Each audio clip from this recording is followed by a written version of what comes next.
Hello guys, welcome to all of you. आपको मालूम है आज इलेक्ट्रिकल का पेपर था गेट 2022 का। जो एग्जाम्स के अंदर क्वेश्चंस आए थे एप्टीट्यूड के, वो मेमोरी बेस्ड जो मुझे क्वेश्चंस मिले मैं आपके सामने ला रहा हूँ और बहुत सिंपल क्वेश्चंस मिले हैं। क्लियर हुआ? जो क्वेश्चन है first question is saying the price of an item is 10% cheaper in online store S compared to the price of another online store M. There are two stores. First store is S, second is store M. S के अंदर जो product मिल रहा है वो 10% अपन को cheap मिल रहा है, 10% अपन को चीप मिल रहा है। Store S charges 150 rupees for delivery charge. There is no delivery charge for orders from the store M. जो स्टोर एम है वो डिलीवरी चार्ज नहीं ले रहा। A person boat the item from store S and save 100 rupees. S से purchase कर रहा है, 100 रुपीज बचा रहा है। क्लियर है? 10% चीपर है बट डिलीवरी चार्ज ले रहा है। और इसमें पूछा what is the price of item at the online store M. Clear हुआ questions? If there are no other charges, then what is the described above? Clear हुआ? आई थिंक आपको question समझ में आया होगा। यहां पर there are two online platform. यहां पे दो ऑनलाइन स्टोर है S और दूसरा स्टोर है M। जो स्टोर S है वो 10% चीपर है। कंपेरिजन S का M से हो रहा है, तो M के लिए किसी भी आर्टिकल की कॉस्ट प्राइस अपन ने K मान ली। यहां पे इसका 90% निकालेंगे तो कितना होगा 0.9 के। तो दोनों की कॉस्ट प्राइस यहां पे आ गई। अब यहां पर ये चार्ज एक्स्ट्रा ले रहा है। बहुत सिंपल क्वेश्चंस। जो इसकी सेलिंग प्राइस है उसके अंदर 150 रुपीज अपन ने ऐड कर देंगे और ये जो बेच रहा है वो के प्राइस पर ही बेच रहा है। अब के प्राइस पर बेच रहा है ये वाला। अब इन दोनों का डिफरेंस यहां पे दिया हुआ है कि दोनों का जो डिफरेंस है 100 रुपीज मोर है। तो इक्वेशन बनेगी according two questions k minus 0.9 के, यहां पर 150। इस इक्वेशंस को अपन सोल्व करेंगे तो k की वैल्यू अपनी निकल के आएगी। जो डिफरेंस है which are equal to 100 rupees. अब इस इक्वेशंस को अपन सोल्व करेंगे। यहां से k में से 0.9 k जाएगा यहां से, तो इक्वेशंस बनी दिस इंप्लाइज k माइनस 0.9 के, यहां पे माइनस के 150 होगा बराबर 100। तो यहां पे पॉइंट k की बात करूं 0.1 k बचेगा। यहां पर 0.1 k बराबर 250 होगा और k की वैल्यू मैं निकालूंगा 250 अपॉन पॉइंट k 0.1 और डेसिमल हटाऊंगा तो 2500। यहां से जो वैल्यू निकल के आई k की 2500 रुपीज। देखो कितना सिंपल क्वेश्चन था। बेसिकली प्रॉफिट एंड लॉस का कंसेप्ट लग रहा था। क्लियर हुआ? अब यहां पे क्वेश्चन में आपसे पूछा जा रहा है what is the price of the item online store M। अब M की अपन को प्राइस निकालनी है जो कि K है यहां पर, और K को अपन ने कितना माना है यहां पर 2500। तो यहां पे कितना आएगा 25। यदि अपन को क्वेश्चन में S की पूछा जाता, यदि आपसे क्वेश्चन में S की पूछा जाता तो उस कंडीशन में इसका 0.9 निकालता, वो 2250 आता। तो यहां क्वेश्चन बहुत सिंपल था। आई थिंक आप लोगों का सभी का सही हुआ होगा, क्योंकि क्वेश्चंस में यहां पर आपसे पूछा जा रहा है M का पूछा जा रहा है और M की जो प्राइस है वो अपन ने K मानी। जो स्टोर S है उसका 10% चीफ है यहां पर। तो यहां पे आपसे सिंपली क्वेश्चन पूछा है what is the price of item on store M का, तो आंसर आएगा 2500 रुपीज। यदि आपका S से पूछा गया है तो उस कंडीशन में आएगा 2250। It is a memory based question जो मैं आपको कर रहा है। First question is clear. Next question, second question. ये questions as it is engineers academy की बुकलेट से मैच किया है। क्वेश्चंस क्लॉक से रिलेटेड है। सेकंड क्वेश्चंस देखिए, सेकंड क्वेश्चंस क्या कह रहा है यहां पर। There are 3 ringing bells 1 2 3।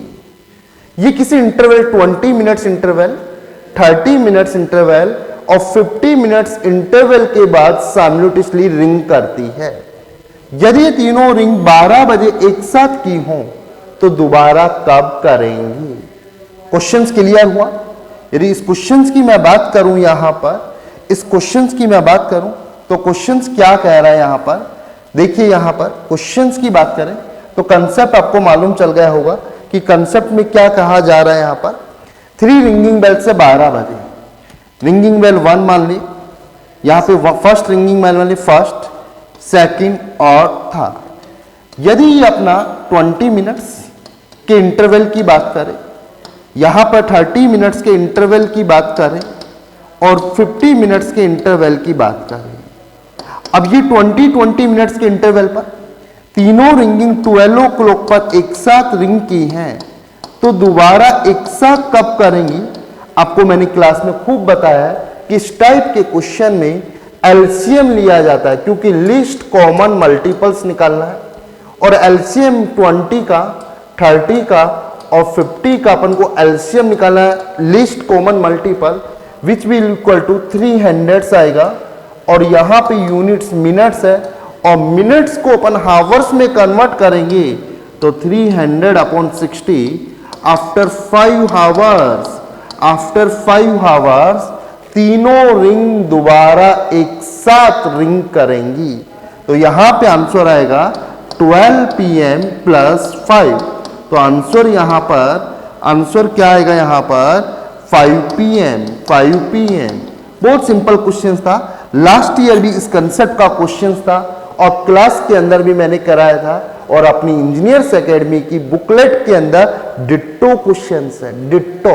मैं आपको दिखा रहा हूं, केवल इफेक्ट इतना है 20, 30 और 50 की जगह data which will be different और इसका राइट आंसर होगा 5 PM। नेक्स्ट देखो ये क्वेश्चंस जो कि एग्जैक्ट मैच कर रहा, देखो यहां पर 18 minutes, 24 minutes and 32 minutes time दे रखा है 8 o'clock, दोबारा कब मैच करेंगी ये कंसेप्ट यहां पे बताया हुआ है। बिल्कुल सिंपल कंसेप्ट है जिससे कि आपसे क्वेश्चंस पूछा गया, एज इट इज इस पे ये मैच की अपन ने मोहर लगाई। क्लियर हुआ? Same questions. Next questions, third questions, ये क्वेश्चन अपना स्पीड डिस्टेंस टाइम के कंसेप्ट से है। थोड़ा सा क्वेश्चन को मॉडरेट किया हुआ है, वैसे बहुत सिंपल क्वेश्चन है। इस टाइप के क्वेश्चन मैंने आपको काफी कराए। यहां पर रेशो दे रखा है, यहां पर क्या कह रहा है क्वेश्चन को समझिए। ए 500 मीटर रेस, स्पीड है 2 पर्सन से P और Q 3:4। स्पीड किसकी ज्यादा है यहां पर? Q की। अब Q की स्पीड ज्यादा है कंपेयर टू P। आगे कह रहे when the race start is P is 140 metre ahead, 140 already 140 से स्टार्ट कर रहा, अहेड पीछे, और what is the distance between P and Q when P the race, race कौन जीत रहा है? P। तो बहुत सिंपल क्वेश्चन है, ओरल भी करना चाहोगे। 140 मीटर से स्टार्ट किया है तो यहां पर जो रिमेनिंग डिस्टेंस आएगी देखिए कैसे होगा।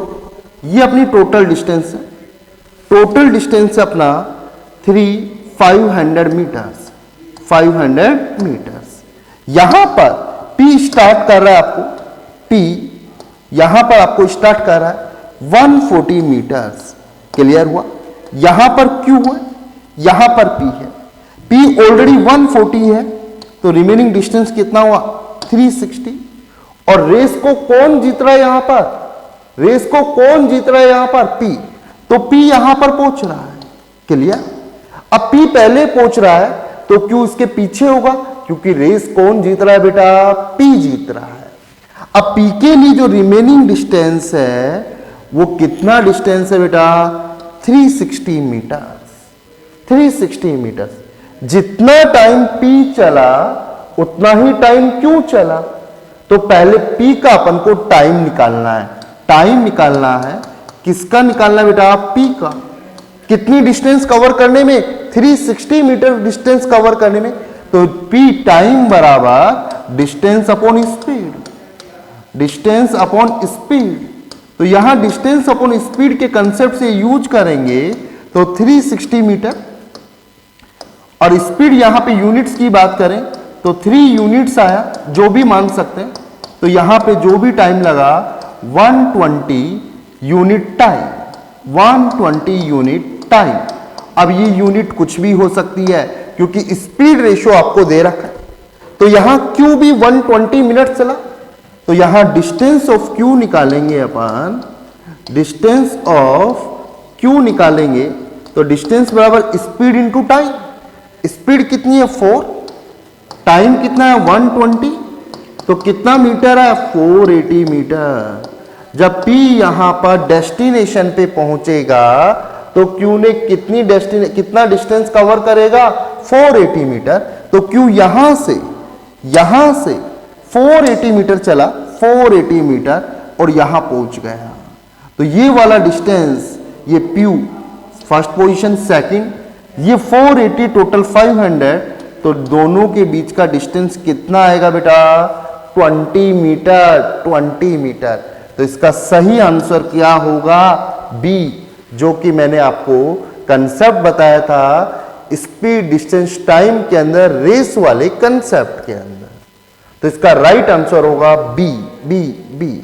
बोलो इज इट क्लियर, यस और no? Okay, next questions, one more questions which are related to syllogisms, slog concept, statement and conclusions. आपको 2 स्टेटमेंट्स दिए हुए हैं, 4 कंक्लूजन्स दे रखे हैं, आपको बताना है which one is correct, which one is wrong. तो सबसे पहले इस टाइप के क्वेश्चंस को मैंने क्लास में बताया था वेन डायग्राम कंसेप्ट से सॉल्व करेंगे।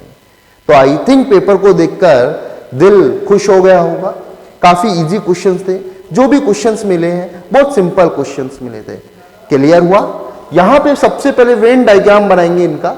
दे आर 2 स्टेटमेंट्स, सम बोटल्स, बोतल की बात कर रहा है, बोतल। क्लियर? अब बोतल सम की बात कर रहा है, सम के लिए कौन सा डायग्राम मैंने आपको बताया, इंटरसेक्ट वाला, आर कैप्स, आर कैप्स, और all caps are knives. Clear हुआ? तो they are 2 statements, this is a ideal diagram, और आइडियल डायग्राम के साथ मैंने आपको कुछ कंडीशंस बताई थी, उनको फॉलो करना है और कंक्लूजन्स को चेक करना है। ये क्वेश्चंस जो मैंने स्लॉग कराया था, दोनों स्टेटमेंट्स सम और ऑल, सम और ऑल दोनों स्टेटमेंट के क्वेश्चंस मैंने आपको कराए थे। तो पहला क्वेश्चन, सम बोटल्स आर न्यूज, सम ये एरिया बोटल्स का, ये न्यूज, तो कुछ एरिया इंक्लूड कर रहा है। तो पहला कंक्लूजन क्या हुआ बेटा, सही, सही। सम पर्टिकुलर पॉजिटिव के बिहाफ पर particular positive conclusion will be right. Second, some news are caps, तो ये भी क्या है बेटा, right. Universal, all caps are new, तो इनसाइड टू आउटसाइड जा रहे हैं, तो ऑल सही होगा। आउटसाइड टू इनसाइड आ रहे हैं, but particular, the particular conclusion will be right, तो सेकंड कंक्लूजन भी राइट है। Third, all caps are bottles, wrong, wrong, तो पर्टिकुलर के बिहाफ पर universal will be wrong. Some के बिहाफ पे ऑल क्या होगा, रॉन्ग होगा। अगला, ऑल न्यूज आर कैप्स, ये भी गलत हो गया। तो ओनली कंक्लूजन कौन कौन सा सही हुआ, फर्स्ट एंड सेकंड। जिस ऑप्शन में फर्स्ट एंड सेकंड सही है वो अपना आंसर होगा। तो फर्स्ट ऑप्शन है conclusion first and conclusion second is correct. और कोई कॉम्बिनेशंस की बात करें तो किसी भी कॉम्बिनेशन में फर्स्ट एंड सेकंड राइट नहीं है, तो इसका आंसर भी क्या आएगा, A, according to these option, according to these, may be option B भी सफलिंग, जंबल्स, बट यहां जो ऑप्शन है उसके अकॉर्डिंग है, या conclusion first and second is a right. बोलो क्लियर हुआ? तो इस क्वेश्चंस के लिए भी अपनी बुक के अंदर सेम क्वेश्चंस है। आप देखो, they are 2 statement, first statement and second, syllogisms, engineers academy, question number 41 to 45, question number 45 as it is question first some का, सेकंड ऑल्स का, they are 4 conclusions are there, उसके according अपना यहां पर पूरे क्वेश्चंस कंप्लीट ये maths के ऊपर जाता है। ये क्वेश्चन केवल सब्जेक्ट्स एंड ऑब्जेक्ट्स के वर्ड्स अपन ने चेंज किए हैं। तो थैंक्स फॉर टुडे। क्लियर? तो आपको ये कंसेप्ट समझ में आया होगा। इससे अगला क्वेश्चन कंटिन्यू करेंगे। Thanks for today.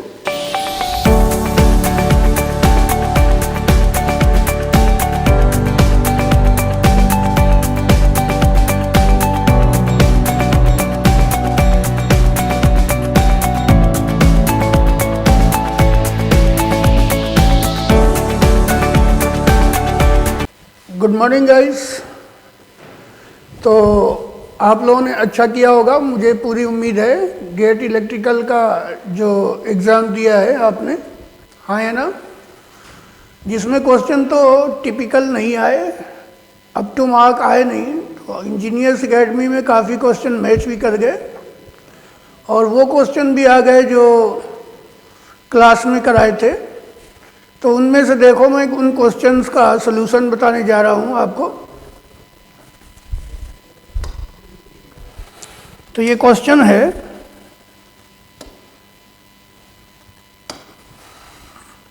तो ऐसा क्वेश्चन अभी जस्ट मैंने 3 दिन पहले सैम्पलिंग प्रोसेस में कराया था कि सिग्नल की सैम्पलिंग कर दी जाए, फिर एक फिल्टर से पास करें तो आउटपुट क्या आएगा। वेरी सिंपल है। तो ये एक फिल्टर ही है और ये इनपुट सिग्नल है। यहाँ तक यानी ये क्वेश्चन ये हो गया कि एक फिल्टर लिया गया है, ये फिल्टर है जिसका इम्पल्स रिस्पॉन्स गिवन है और इस फिल्टर से कितने साइनसॉइडल सिग्नल पास किए जा रहे हैं, 1, 2, 3 और 4। तो जो इस फिल्टर की पास बैंड में आएगा, जो इनमें से सिग्नल इस फिल्टर के पास बैंड में लाई करेगा वो तो पास होगा, और जो इसके पास बैंड में लाई नहीं करेगा, स्टॉप बैंड में लाई करेगा, वो बाहर हो जाएगा। तो चलो देखते हैं फिल्टर का इम्पल्स रिस्पॉन्स क्या है। तो ये एक सिग्नल है सिंक वाला,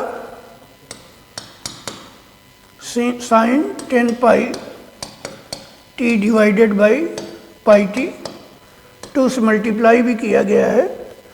तो यहाँ पर इसको आप सिंक में बदल सकते हैं। यहाँ पर आपको क्या करना होगा, आपको करना होगा 10 से मल्टीप्लाई करना होगा और इधर भी 10 से मल्टीप्लाई करना होगा। तो ये बन जाएगा 20 सिंक 20 पाई t, राइट।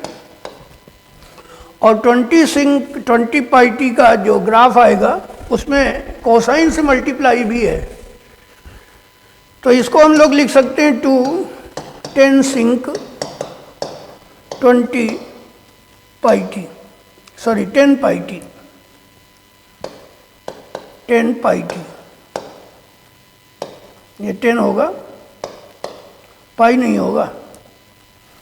तो ये आएगा 20 सिंक 10t और ये हो जाएगा 10 सिंक 10t, ऐसा।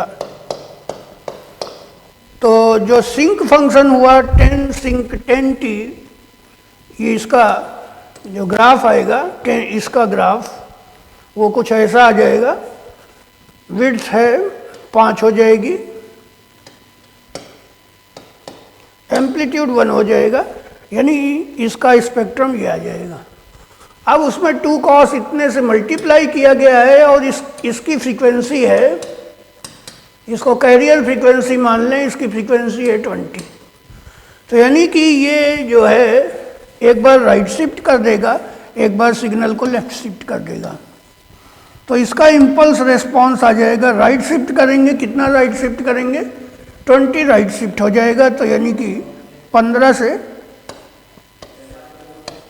15 से कितना, हाउ मच, 15 से 25 हो जाएगा। बस अब देख लीजिए, तो ये तो ब्लॉक हो जाएगा। इसकी फ्रीक्वेंसी 5 है, नहीं पास नहीं करेगा। इसकी फ्रीक्वेंसी 7.5 है, ये भी ब्लॉक हो जाएगा। हाँ, ये जरूर पास हो सकता है, इसकी फ्रीक्वेंसी है 21। तो ये पास हो जाएगा, इसकी फ्रीक्वेंसी 21 है और इसकी जो फ्रीक्वेंसी है ये 22.5 है, 22.5 है, यानी ये दो सिग्नल पास हो जाएंगे। तो जो आउटपुट में हमें दिखाई देगा वो एज इट इज़ आएगा, क्योंकि इस फिल्टर का जो मैग्नीट्यूड है 1 है, तो एज इट इज़ आ जाएगा, इसका ऑप्शन ए हो जाएगा। राइट, तो केवल ये दो सिग्नल पास होंगे और ये फिल्टर की हाइट चूंकि 1 है तो मैग्नीट्यूड में कोई चेंज करेगा नहीं। ठीक है। अच्छा, एक और क्वेश्चन है कि हमें एक्शन को एक्सपोनेंशियल फॉर्म में लिखना है, इस टाइप का एक क्वेश्चन है।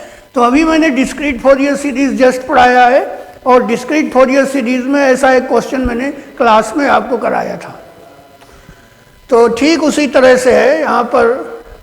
अब ये कितना सही है वो भी कह नहीं सकते क्वेश्चन, फिर भी मैं ट्राई कर रहा हूँ कि इसको कैसे सॉल्व करेंगे। तो यहाँ पर जो k की वैल्यू होगी वो 0 से n-1 होनी चाहिए। थोड़ा सा इनकरेक्ट है, k का रेंज ऐसा कुछ होना चाहिए। तो यानी कि जो एक्शन हमें सीक्वेंस लिखना है उसके लिए हमें ये फोरियर सीरीज कोफिशिएंट मालूम होने चाहिए।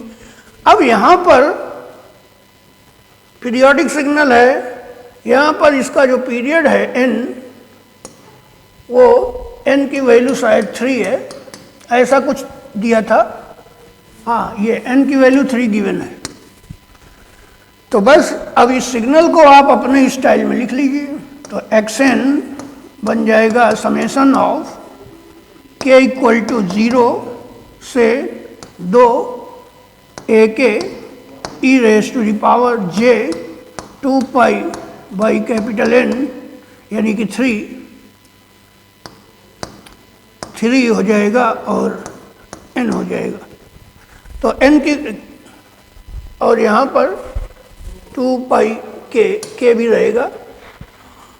अब यहाँ पर क्या करें, वैल्यू डालते जाएं k की। तो k की केवल हमें चाहिए a0 plus a1 e raise to the power j 2 pi n by 3 a2 e raise power j 4 pi n by 3। यानी अब हमें ज़रूरत है इनकी ज़रूरत है, और ये आप जानते हैं फोरियर सीरीज कोफिशिएंट, अगर discrete time Fourier series coefficient लेते हैं तो वो पीरियोडिकली चेंज होते हैं, यानी ये पीरियोडिक होते हैं। यानी कि ak जो होगा ak प्लस कैपिटल N, यानी कि ak प्लस 3 के बराबर होगा। राइट, तो इनको सॉल्व करने के लिए हमें कुछ कोफिशिएंट गिवन है। तो जैसे अगर हम a0 की बात करें तो a0 हो जाएगा a3 के बराबर, a3 गिवन है, कहाँ है, 1 है। इसी तरह से हमें a1 की भी ज़रूरत है, तो a1 हो जाएगा क्या, a1 क्या हो जाएगा, a4 के बराबर हो जाएगा। a4 भी हमें गिवन है, कहाँ है, ये है। इसी तरह से हमें a2 की ज़रूरत है, तो a2 इक्वल टू a5 के बराबर हो जाएगा, यानी कि a1 के बराबर हो जाएगा। ये पीरियोडिकली रिपीट करेगा, यानी कि क्या, 1 आ जाएगा। यानी कि ये तीनों ही कोफिशिएंट अब हमें मिल गए। अब इसको साइनसॉइडल फॉर्म में लिख लेंगे। a1, सॉरी ये भी 1 है, cos e raise to the power j 2 pi n by 3 e raise power j 2 pi n by 3। अब इनको ऐड कर लेंगे तो ये कोसाइन के टर्म्स में आ जाएगा। ओके गाइस, तो ऐसे होना है। जस्ट मैंने अभी 2 दिन पहले आपकी क्लास में कराया है ना। ये क्वेश्चन तो पूरा ही मैच कर गया। ये क्वेश्चन जो है वो काफ़ी मैच कर गया। ठीक है, इंजीनियर्स एकेडमी से वो क्वेश्चन ही मैच कर गया। अब यहाँ पर हमें फिल्टर देखना है। एक और क्वेश्चन है जिसमें से ये भी क्वेश्चन मैंने YouTube में पढ़ाया था, और ये यूट्यूब का क्वेश्चन ये आ गया पूरा एज इट इज, बस यहाँ पर डी की जगह पर ई लिखा है। तो इसको सॉल्व कर लें तो क्या आ जाएगा। पहले तो इस electric field, given electric field का अब हमें एग्जैक्टली नहीं मालूम है कि ये यही एक्सप्रेशन है या क्या है। स्टूडेंट से आइडिया लगाया कि ऐसा एक क्वेश्चन आया हुआ है, तो चलो सॉल्व कर लेते हैं। पहले तो डाइवर्जेंट निकालें, ये एक्चुअली क्या है, फ्लक्स है। तो ये डाइवर्जेंट थ्योरम का राइट हैंड साइड वाला पोर्शन है, तो पहले इसका हम लोग फ्लक्स कैलकुलेट कर लें। तो डेल डॉट ई आ जाएगा, क्या आ जाएगा, डेल डॉट ई क्या आ जाएगा, यस बच्चों, डेल डॉट ई हो जाएगा del by del x e x, यानी इसको डिफरेंशिएट करें, डायरेक्ट सॉल्व करें तो ये हो जाएगा 2 + 5 + 3 यानी कि 10। अब इसे इंटीग्रेट कर लें, रेंज गिवन है। तो कितना आसान क्वेश्चन है, देखो 10, ये 0 to 1 0 to 1 0 to 1 dV, तो यानी कि इस रेंज का जो वॉल्यूम होगा वो 10 आ जाएगा, तो ऑप्शन ए हो जाएगा। ये क्वेश्चन हमने YouTube में कराया हुआ है, आप YouTube में देख सकते हैं, जो कि मैच हुआ। अब हमें ये क्वेश्चन और सॉल्व करना है। तो इसमें हमें बताना है can not be operated as, तो अगेन इट इज़ नॉट पूरा नहीं है, ये कह रहा है ये गिवन जो क्वेश्चन है can not be operated as, इनमें से कौन सा नहीं हो सकता है। कैन नॉट बी ऑपरेटेड किसको इसकी तरह से ऑपरेट नहीं कर सकते। तो पहले हम चेक कर लेते हैं कि एक्चुअली है क्या, कौन सा फिल्टर है। तो फिल्टर को चेक करने के लिए आपके पास एक लो फ्रीक्वेंसी सिग्नल होता है, तो अगर लो फ्रीक्वेंसी यहाँ पर रख दिया जाए तो आ जा रहा है B/D, यानी कि लो फ्रीक्वेंसी को अलाउ कर रहा है। लो पास फिल्टर तो है, लो फ्रीक्वेंसी को अलाउ कर रहा है। इसी तरह से अगर हमें हाई फ्रीक्वेंसी पर देखना है तो आप देख रहे हैं 0 है। इन लो फ्रीक्वेंसी को अलाउ कर रहा है, हाई फ्रीक्वेंसी को ब्लॉक कर रहा है, तो कौन सा हुआ, कौन सा फिल्टर हुआ, लो पास हुआ। तो यानी कौन सा नहीं हो सकता है, बैंड पास, हाई पास नहीं हो सकता है। हाई पास यहाँ पी होना चाहिए, हाई पास फिल्टर नहीं हो सकता है, राइट। नाउ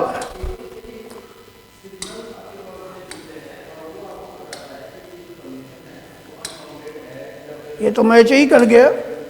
हाँ, ऐसे क्वेश्चन मैंने इलेक्ट्रिकल में तो नहीं कह सकता, लेकिन इसी स्टूडेंट को तो मैंने हजारों करवाए हैं। इसमें ये पूछा है कि ए का क्या वैल्यू रखा जाए कि ये जो power spectral probability density function है वो एग्जिस्ट कर जाए, वैलिड कर जाए। तो प्रोबेबिलिटी डेंसिटी फंक्शन की एक कहानी है, इसके पीछे क्या, उसका एरिया अंडर द डेंसिटी 1 होता है, बस वही यहाँ पर कॉन्सेप्ट लगाना है। यानी इसका एरिया कैलकुलेट करना है, इसकी वैल्यू 1 रखना है, ए की वैल्यू आ जाएगी। तो ये हो जाएगा -∞ to ∞,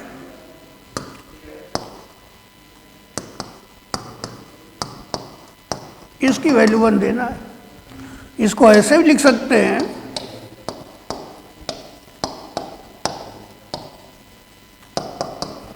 तो यहाँ से सॉल्व करें तो ए का वैल्यू 1 आ जाएगा। कितना आसान क्वेश्चन है। तो इस तरह से आपने देखा कि जो क्वेश्चन आए हुए हैं वे वेरी इजी हैं। एक और क्वेश्चन है,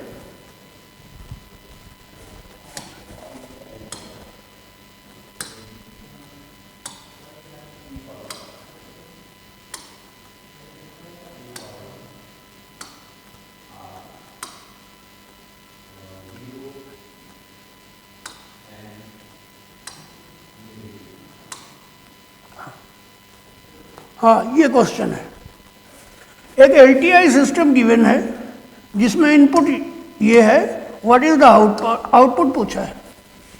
और कोई है इसके अलावा? अच्छा, एक ये भी है। तो इस क्वेश्चन को अगर सॉल्व किया जाए, इफ इनपुट ये दिया हुआ है। अच्छा हाँ, अगर आप जानते हैं किसी LTI सिस्टम के इनपुट में कोई साइनसॉइडल सिग्नल या DC सिग्नल दें तो वो साइनसॉइडल ही रहता है। केवल और केवल उसका फेस और फ्रीक्वेंसी चेंज होता है। ऐसे मैंने क्वेश्चन कम्युनिकेशन में तो बहुत सारे कराए हैं और अभी जस्ट कुछ दिन पहले मैंने क्लास में कराया है। तो हमें देखना है इनपुट सिग्नल में कितनी फ्रीक्वेंसीज हैं। तो यहाँ पर जो फ्रीक्वेंसीज हैं, एक तो जीरो फ्रीक्वेंसी सिग्नल है और एक जो है 10 फ्रीक्वेंसी है, ओमेगा में है ये। एक तो जीरो फ्रीक्वेंसी है और एक है 10 फ्रीक्वेंसी का। तो हमें इसका यानी कि ये एलटीआई सिस्टम का जो ट्रांसफर फंक्शन है वो कितना उस फ्रीक्वेंसी पर मैग्नीट्यूड और कितना फेस चेंज करवाएगा, बस वही हमें रखना है। चलो देख लेते हैं जीरो फ्रीक्वेंसी पर इसका क्या हाल होगा। इसको चाहें तो आप ऐसे भी लिख सकते हैं, जी ओमेगा इक्वल टू ये हो जाएगा 10 डिवाइडेड बाई आई थिंक यहाँ पर 10 रहा था, चलो ठीक है यहाँ 10 होगा। तो ये हो जाएगा 10 माइनस, या चलो जो है वही कर देते हैं जैसा है। तो ये हो जाएगा 100 माइनस ओमेगा, 100 माइनस ओमेगा, और इस जगह पर हो जाएगा प्लस 0.1 जे ओमेगा। ऐसा हो जाएगा क्या? हाँ है ना। तो अगर हम जी ओमेगा इक्वल टू 0 रखते हैं तो हमें देखो क्या चेंज मिल रहा है। हमें मिल रहा है ये जीरो यानी कि 0.1 आ रहा है।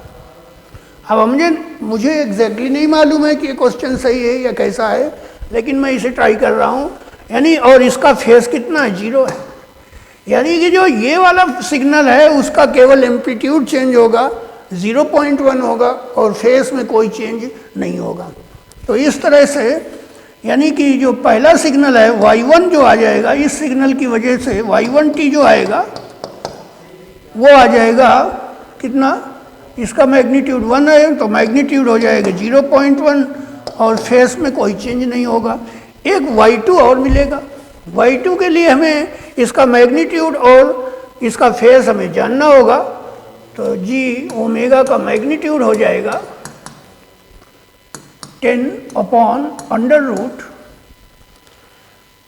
100 minus omega whole square plus 0.1 omega square, ऐसा कुछ आ जाएगा। हम ये वैल्यू रख देंगे यहाँ पर। तो मैग्नीट्यूड हमें मिल गया। मैग्नीट्यूड में जो चेंज आएगा किस फ्रीक्वेंसी पर? 10 पर। तो ये हो जाएगा 100 प्लस 100 का स्क्वायर 0.01 होगा शायद ये। तो ये आ जाएगा 1, यानी कि आ गया 10/101। अब एग्जैक्टली नहीं मुझे मालूम कि ये कितना करेक्ट है, अंडर रूट 101। तो ये मैग्नीट्यूड आ जाएगा और फेस क्या आ जाएगा अकॉर्डिंगली? 5 इसका हो जाएगा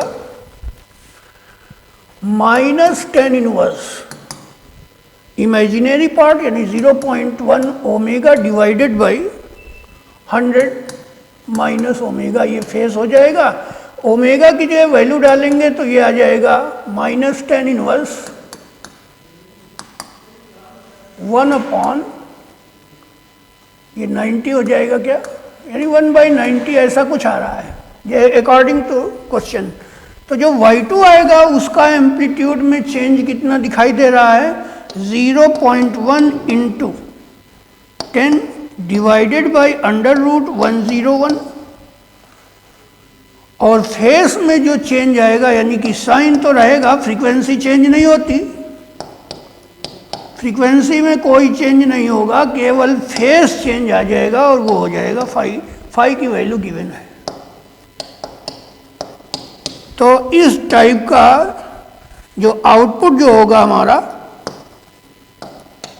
इस तरह से आउटपुट निकालेंगे। ऐसे मैंने क्वेश्चन एलटीआई सिस्टम में कई सारे कराए हैं। ओके बच्चों, now again very simple question है। एक एलटीआई सिस्टम है जिसका डिफरेंशियल इक्वेशन गिवन है, ये ऐसा होना चाहिए x t y t input output हैं, तो इम्पल्स रेस्पॉन्स क्या आएगा? वेरी वेरी सिंपल क्वेश्चन है। आप क्या करिए, इसका लाप्लास ट्रांसफॉर्म ले जाइए, तो ये हो जाएगा वाई एस, ये हो जाएगा +1/4 s y s minus y naught, ऐसा हो जाएगा s y s minus y naught equal to 2xs। और जब हम ट्रांसफर फंक्शन निकालते हैं किसी सिस्टम का, तो आपको मालूम होगा इनिशियल कंडीशन सारी जीरो लेते हैं, यानी ये जीरो हो जाएगी। तो यानी कि ये आ गया y/xs, यानी कि hs, इसकी वैल्यू आ गई 2/s + 1/4, यानी 8/s+4। राइट? ओके गाइस, अब हमें इसका इन्वर्स निकालने के लिए कम से कम ROC पता होनी चाहिए। तो इसमें एक पोल है, -4 पर एक पोल है। तो जब -4 पर इस पर एक पोल है, तो इसका मतलब क्या हुआ? और ये कॉजल सिस्टम है। सिस्टम कैसा है? कॉजल है। तो कॉजल सिस्टम के लिए आप जानते हैं, कॉजल एलटीआई के लिए ROC must lie right side of the right most pole if the transfer function is rational, और हम लकी हैं कि रेशनल है भी। राइट बच्चों? राइट और नॉट? नो। तो यानी कि ROC ये मिल गया। तो इस तरह से हमें इम्पल्स रेस्पॉन्स मिल गया है। जो सिग्नल आएगा वो राइट साइडेड सिग्नल आएगा। राइट साइडेड क्या हो जाएगा? 8e⁻⁻4t u(t) हो जाएगा। ओके गाइस, इतने सिंपल क्वेश्चन आए। Okay, thank you very much. फिर इसी वाले पेपर को फिर डिस्कस करने के लिए आएंगे। Okay, thank you.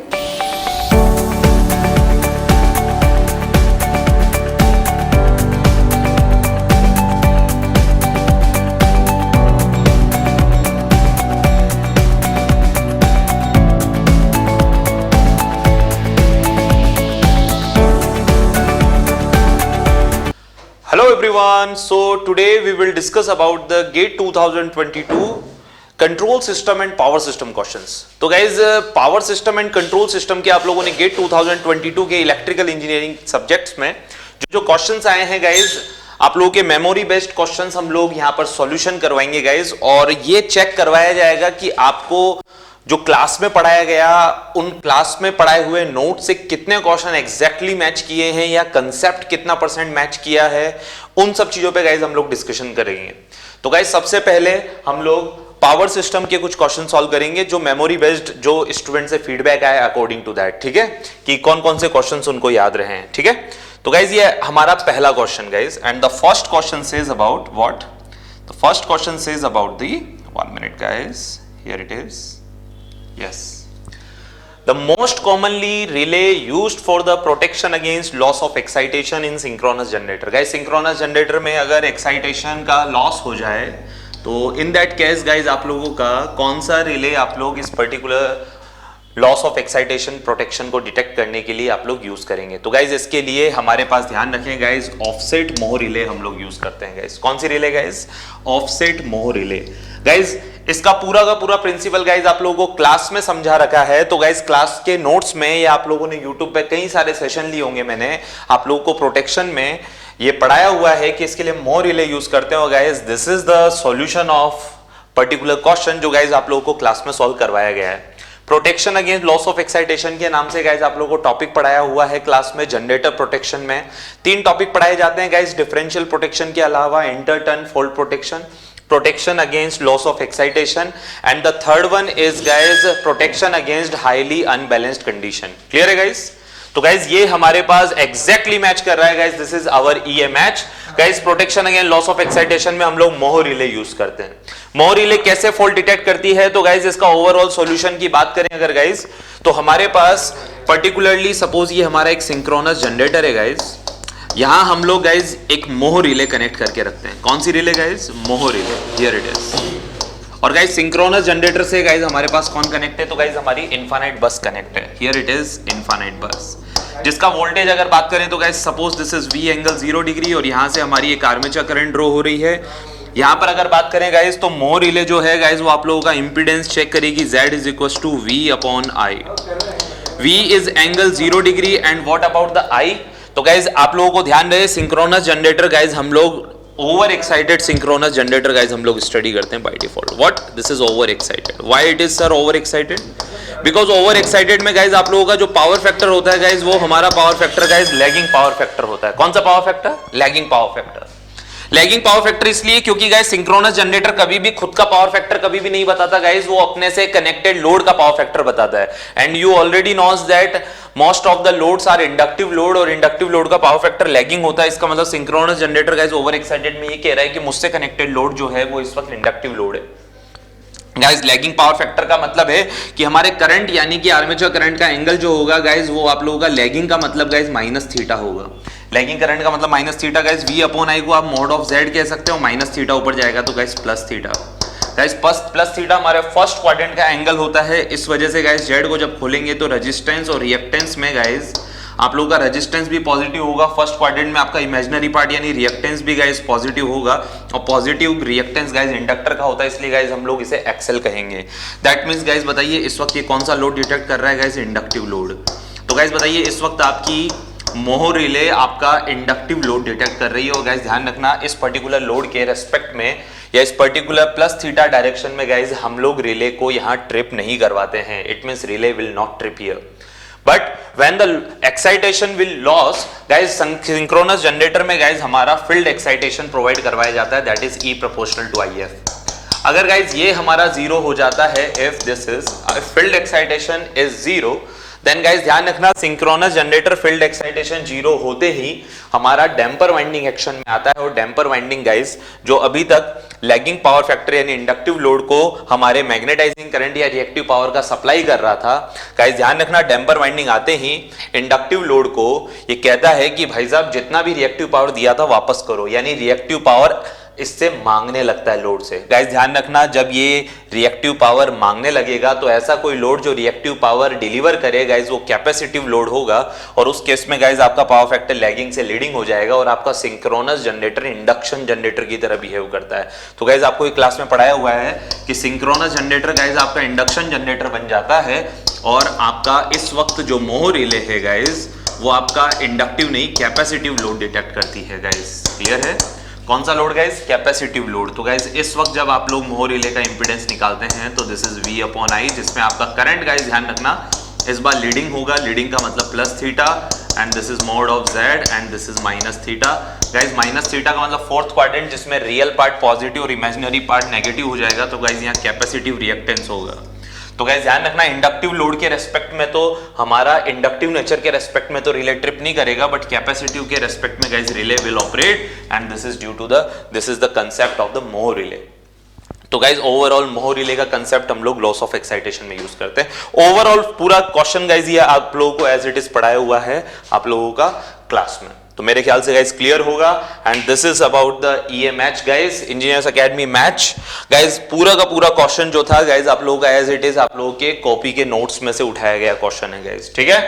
Next question पे डिस्कशन करेंगे guys. Next question is about the bundle conductor. Guys exact question class में कराया हुआ है विद द सेम डेटा जब आप लोगों को ट्रांसमिशन लाइन पैरामीटर पढ़ाए गए। बंडल कंडक्टर का क्वेश्चन है गाइस, बोला गया है बंडल कंडक्टर है जिसमें 4 सब कंडक्टर हैं in figure which has radius of r of each subconductor। Guys each subconductor का रेडियस स्मॉल r है। गाइस आपको ओवरऑल GMR निकालना है बंडल कंडक्टर का। गाइस आप इसका नाम रख दें, दिस इज 1 2 3 एंड 4। गाइस सबसे पहले अगर देखें तो गाइस हम लोग सबसे पहले यहाँ DS1 निकालेंगे, देन DS2 निकालेंगे, देन DS3 निकालेंगे। चारों सबकंडक्टर के DS यानी सेल्फ डिस्टेंस हम लोग निकालेंगे। गाइस सेल्फ डिस्टेंस को ही हम लोग GMR कहते हैं। तो गाइस सबसे पहले फर्स्ट सब कंडक्टर का निकालें। तो गाइस तरीका क्या है, पहले फर्स्ट वाले की फर्स्ट वाले से खुद से, देन फर्स्ट वाले की 2 वाले से, फर्स्ट वाले की 3 वाले से, फर्स्ट वाले की 4 वाले से। 4 सब कंडक्टर है, चारों को मल्टीप्लाई करके पावर 1/4 वैल्यू पुट करेंगे। गाइस जब खुद से डिस्टेंस देखते हैं तो r डैश लिखते हैं, खुद की रेडियस लिखते हैं। तो गाइस यहाँ r नहीं r डैश हो जाएगा, जिसकी वैल्यू गाइस 0.7788 r होती है। Here it is. अब गाइज वन के सेंटर से 2 के सेंटर की दूरी देखनी है, तो गाइज ये भी r, तो गाइज r और r टोटल कितना हो गया guys, this is 2r, so this is 2r। Guys 1 के सेंटर की 3 के सेंटर से डिस्टेंस देखें तो guys this is r and this is also r, so guys this is also 2r, here it is. Guys 1 के centre की 4 के centre से दूरी गाइज, अब ये आप लोगों को डिस्टेंस थोड़ा सा निकालना पड़ेगा, तो गाइज ये 2r है और ये भी आपका 2r है, तो गाइज बताओ ये हमारा हाइपोटेनियस कितना हो जाएगा, तो guys under root of base का स्क्वायर यानी 2r का स्क्वायर प्लस परपेंडिकुलर यानी कि 2r का स्क्वायर, तो गाइज ये आप लोगों का हो जाएगा 2√2r, हियर इट इज। तो गाइज वैल्यू पुट करेंगे, then it is 2√2r। Guys पावर 1/4 बिकॉज 4 हमारे डिस्टेंसेस हैं, 4 डिस्टेंसेस के लिए guys if you will calculate तो ये 1.723r आएगा। गाइज ध्यान रखना चारों सब कंडक्टर एक दूसरे के सिमेट्रिकल पोजीशन पर हैं, यानी चारों की दूरी एक दूसरे से एकदम सेम है, इसलिए गाइज ds2 निकालोगे तब भी आंसर सेम ही आएगा, ds3 निकालोगे तब भी सेम ही आंसर आएगा। आप चाहो तो निकाल सकते हो guys, everything will get the same answer. और गाइज अगर आप पूरा ओवरऑल ds निकालें तो गाइज चारों सब कंडक्टर के ds का ज्योमेट्रिकल मीन ले लें। ज्योमेट्रिकल मीन का सिंपल मीन गाइज जितनी क्वांटिटी है उनको मल्टीप्लाई करके पावर 1/4 लगा दो, अगर 3 होती तो पावर 1/3, 5 होती तो पावर 1/5। क्लियर है, चारों की वैल्यू सेम है तो गाइज फाइनल आंसर भी सेम ही रहेगा। और गाइज ये आप लोगों का B is the correct answer. और गाइज ये आप लोगों के एग्जैक्ट आप लोगों का क्लास में करवाया हुआ क्वेश्चन है गाइज, तो गाइज ये मेरे द्वारा ही करवाया हुआ क्वेश्चन है क्लास में, देख सकते हैं गाइज ये 4 सब कंडक्टर हैं और गाइज चारों का ds निकाल के फाइनल आंसर 1.72r आप देख सकते हैं। तो गाइज एग्जैक्ट ये मैच है जो आप लोगों को क्लास में करवाया हुआ क्वेश्चन है, आप लोग अपने नोट्स उठाकर देख सकते हैं, एग्जैक्ट क्वेश्चन कराया हुआ है। तो guys 2 question as it is अभी तक मैच किए हैं। तीसरा क्वेश्चन चलेंगे गाइज हम लोग। The third question is about the for 220 kV fully transpose 3-phase transmission line. Guys get 2014 में भी क्वेश्चन आया था, for a fully transpose transmission line आप लोगों का कौन कौन से पॉजिटिव नेगेटिव जीरो सीक्वेंस में कौन कौन से इक्वल होंगे, तो पॉजिटिव और नेगेटिव इक्वल होते हैं, क्लास में कई बार बताया हुआ क्वेश्चन है। गाइज इसमें आप लोगों से पूछा है इसका पॉजिटिव नेगेटिव जीरो सीक्वेंस इंपीडेंसेस क्या होंगे, किसके पूछे हैं गाइज, ट्रांसमिशन लाइन के कौन कौन से positive negative and zero sequence impedances. तो गाइज आप लोगों को ट्रांसमिशन लाइन में क्लास में लिखवाया हुआ है गाइज Z1 Z2 तो बराबर होते हैं, किसके बराबर होते हैं सर, इनके फॉर्मूलाज होते हैं गाइज ZS माइनस ZM यानी self impedance minus mutual impedance. और गाइज अगर Z0 की बात करें तो guys Z0 is ZS plus 2ZM, here it is. तो गाइज देख सकते हैं Z1 Z2 तो ऑलवेज इक्वल होंगे, बट गाइज Z1 और Z2 में बीच में माइनस है और Z0 में गाइज प्लस है, तो गाइज Z0 की वैल्यू पॉजिटिव होने की वजह से हमेशा ज्यादा होगी। ये रिलेशन आप लोगों का ट्रांसमिशन लाइन के लिए लिखवाया हुआ है। गाइज इसमें देख सकते हैं फर्स्ट वाले में तीनों बराबर है, ये वाला रिलेशन ट्रू नहीं होगा, इसमें Z1 Z2 बराबर नहीं है, इसमें Z1 Z2 बराबर है और Z0 देखो इससे दोनों से ज्यादा है Z1 Z2 से, इसका मतलब C will be the correct answer guys. और गाइज ये एग्जैक्ट आप लोगों को क्लास में लिखवाया हुआ रिलेशन है Z1 Z2 Z0 का, यहां देख सकते हैं गाइज, मैंने आप लोगों को क्लास में पढ़ाया हुआ है गाइज कि Z1 Z2 is equal to ZS minus ZM, Z0 is equal to ZS plus 2ZM, और गाइज ये Z1 बराबर Z2 and very very less than Z0। Guys ये एग्जैक्ट रिलेशन आप लोगों को क्लास में लिखाया गया है guys, 3 question exact from the class notes. Third question अगर गाइज बात करें तो आप लोगों से तीसरा क्वेश्चन पूछा गया क्वेश्चन है गाइज, क्या पूछा है सर इसमें, तो ध्यान से गाइज लिसन वेरी केयरफुली, मैं इसको थोड़ा सा जूम कर लेता हूं, हियर इट इज।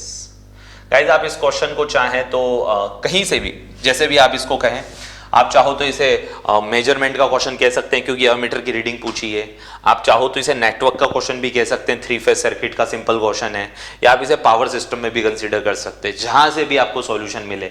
ठीक है गाइज सिंपल क्वेश्चन है आप लोगों को गाइज, ये 3 इंपीडेंस बाहर वाले तो Z1 डेल्टा में कनेक्ट किए हुए दिए हुए हैं गाइज। नेक्स्ट Z2 जो है गाइज आप लोगों का अंदर स्टार कनेक्शन में दिया गया है, तो गाइज Z2 तो को जो कि स्टार कनेक्शन में गाइज आप Z2 को तो कहोगे सर हमारा पर फेज इंपीडेंस है, क्योंकि स्टार में गाइज बताओ हमारे कंडक्टर और न्यूट्रल के बीच का इंपीडेंस है, तो गाइज Z2 तो पहले से ही पर फेज में। गाइज मैंने Z1 को भी पर फेज में कन्वर्ट कर लेना है और उसके बाद गाइज मैं अमीटर की रीडिंग बता दूंगा। गाइज बताओ जो डेल्टा में बना हुआ है अगर मैं उसको स्टार में कन्वर्ट कर लूं तो वो भी पर फेज में हो जाएगा, तो गाइज Z1 जो कि डेल्टा में बना हुआ है गाइज मैं उसे स्टार में कन्वर्ट करने जा रहा हूं। गाइज बताओ डेल्टा से स्टार में कन्वर्ट करोगे तो आपका Z1 जो है गाइज वो Z1 नहीं Z1/3 हो जाएगा, हियर इट इज। और गाइज बताओ जब डेल्टा से स्टार में जाओगे तो आपका Z1 जो है वो डिवाइड बाई 3 हो जाएगा, क्योंकि डेल्टा से स्टार में जाने पे डिवाइड बाई 3 हो जाता है। तो गाइज बताओ Z1 की value 18 plus J 24 divide by 3 हो जाएगी, and how much it will be, तो guys this is 6 plus J 8 ohm. तो गाइज देखो Z2 को भी आप लोग, Z1 को भी आप लोगों ने जो कि डेल्टा में था यानी लाइन टू लाइन था, उसे भी आपने लाइन टू न्यूट्रल यानी स्टार में कन्वर्ट करके पर फेज में कन्वर्ट कर दिया। सोचो गाइज Z1 अब आपका पर फेज में कन्वर्ट हो चुका है, Z2 आपका पहले स्टार बना रहा था न्यूट्रल के साथ यानी ये पहले से ही पर फेज में था। तो गाइज बताओ आपको अमीटर की रीडिंग निकालनी है तो किसी एक लाइन की निकालनी है। गाइज स्टार कनेक्शन में आप ओवरऑल कन्वर्ट कर चुके हो। गाइज स्टार में आप सबको पता होना चाहिए कि लाइन करंट और फेज करंट सेम होती है। गाइज अगर मैं यहाँ पर करंट निकालना चाहूँ तो गाइज आप लोगों को फेज की करंट निकालनी है, जो कि आगे जाके यही लाइन की करंट या फेज की करंट होगी। तो गाइज बताओ फेज की करंट निकालने के लिए फेज का वोल्टेज बटा फेज का इंपीडेंस लिखना होगा गाइज, ठीक है। अब गाइज ध्यान से सुनना, हमारे पास फेज का वोल्टेज तो गाइज बताओ आर वाई बी यानी लाइन टू लाइन वोल्टेज 100√3 है।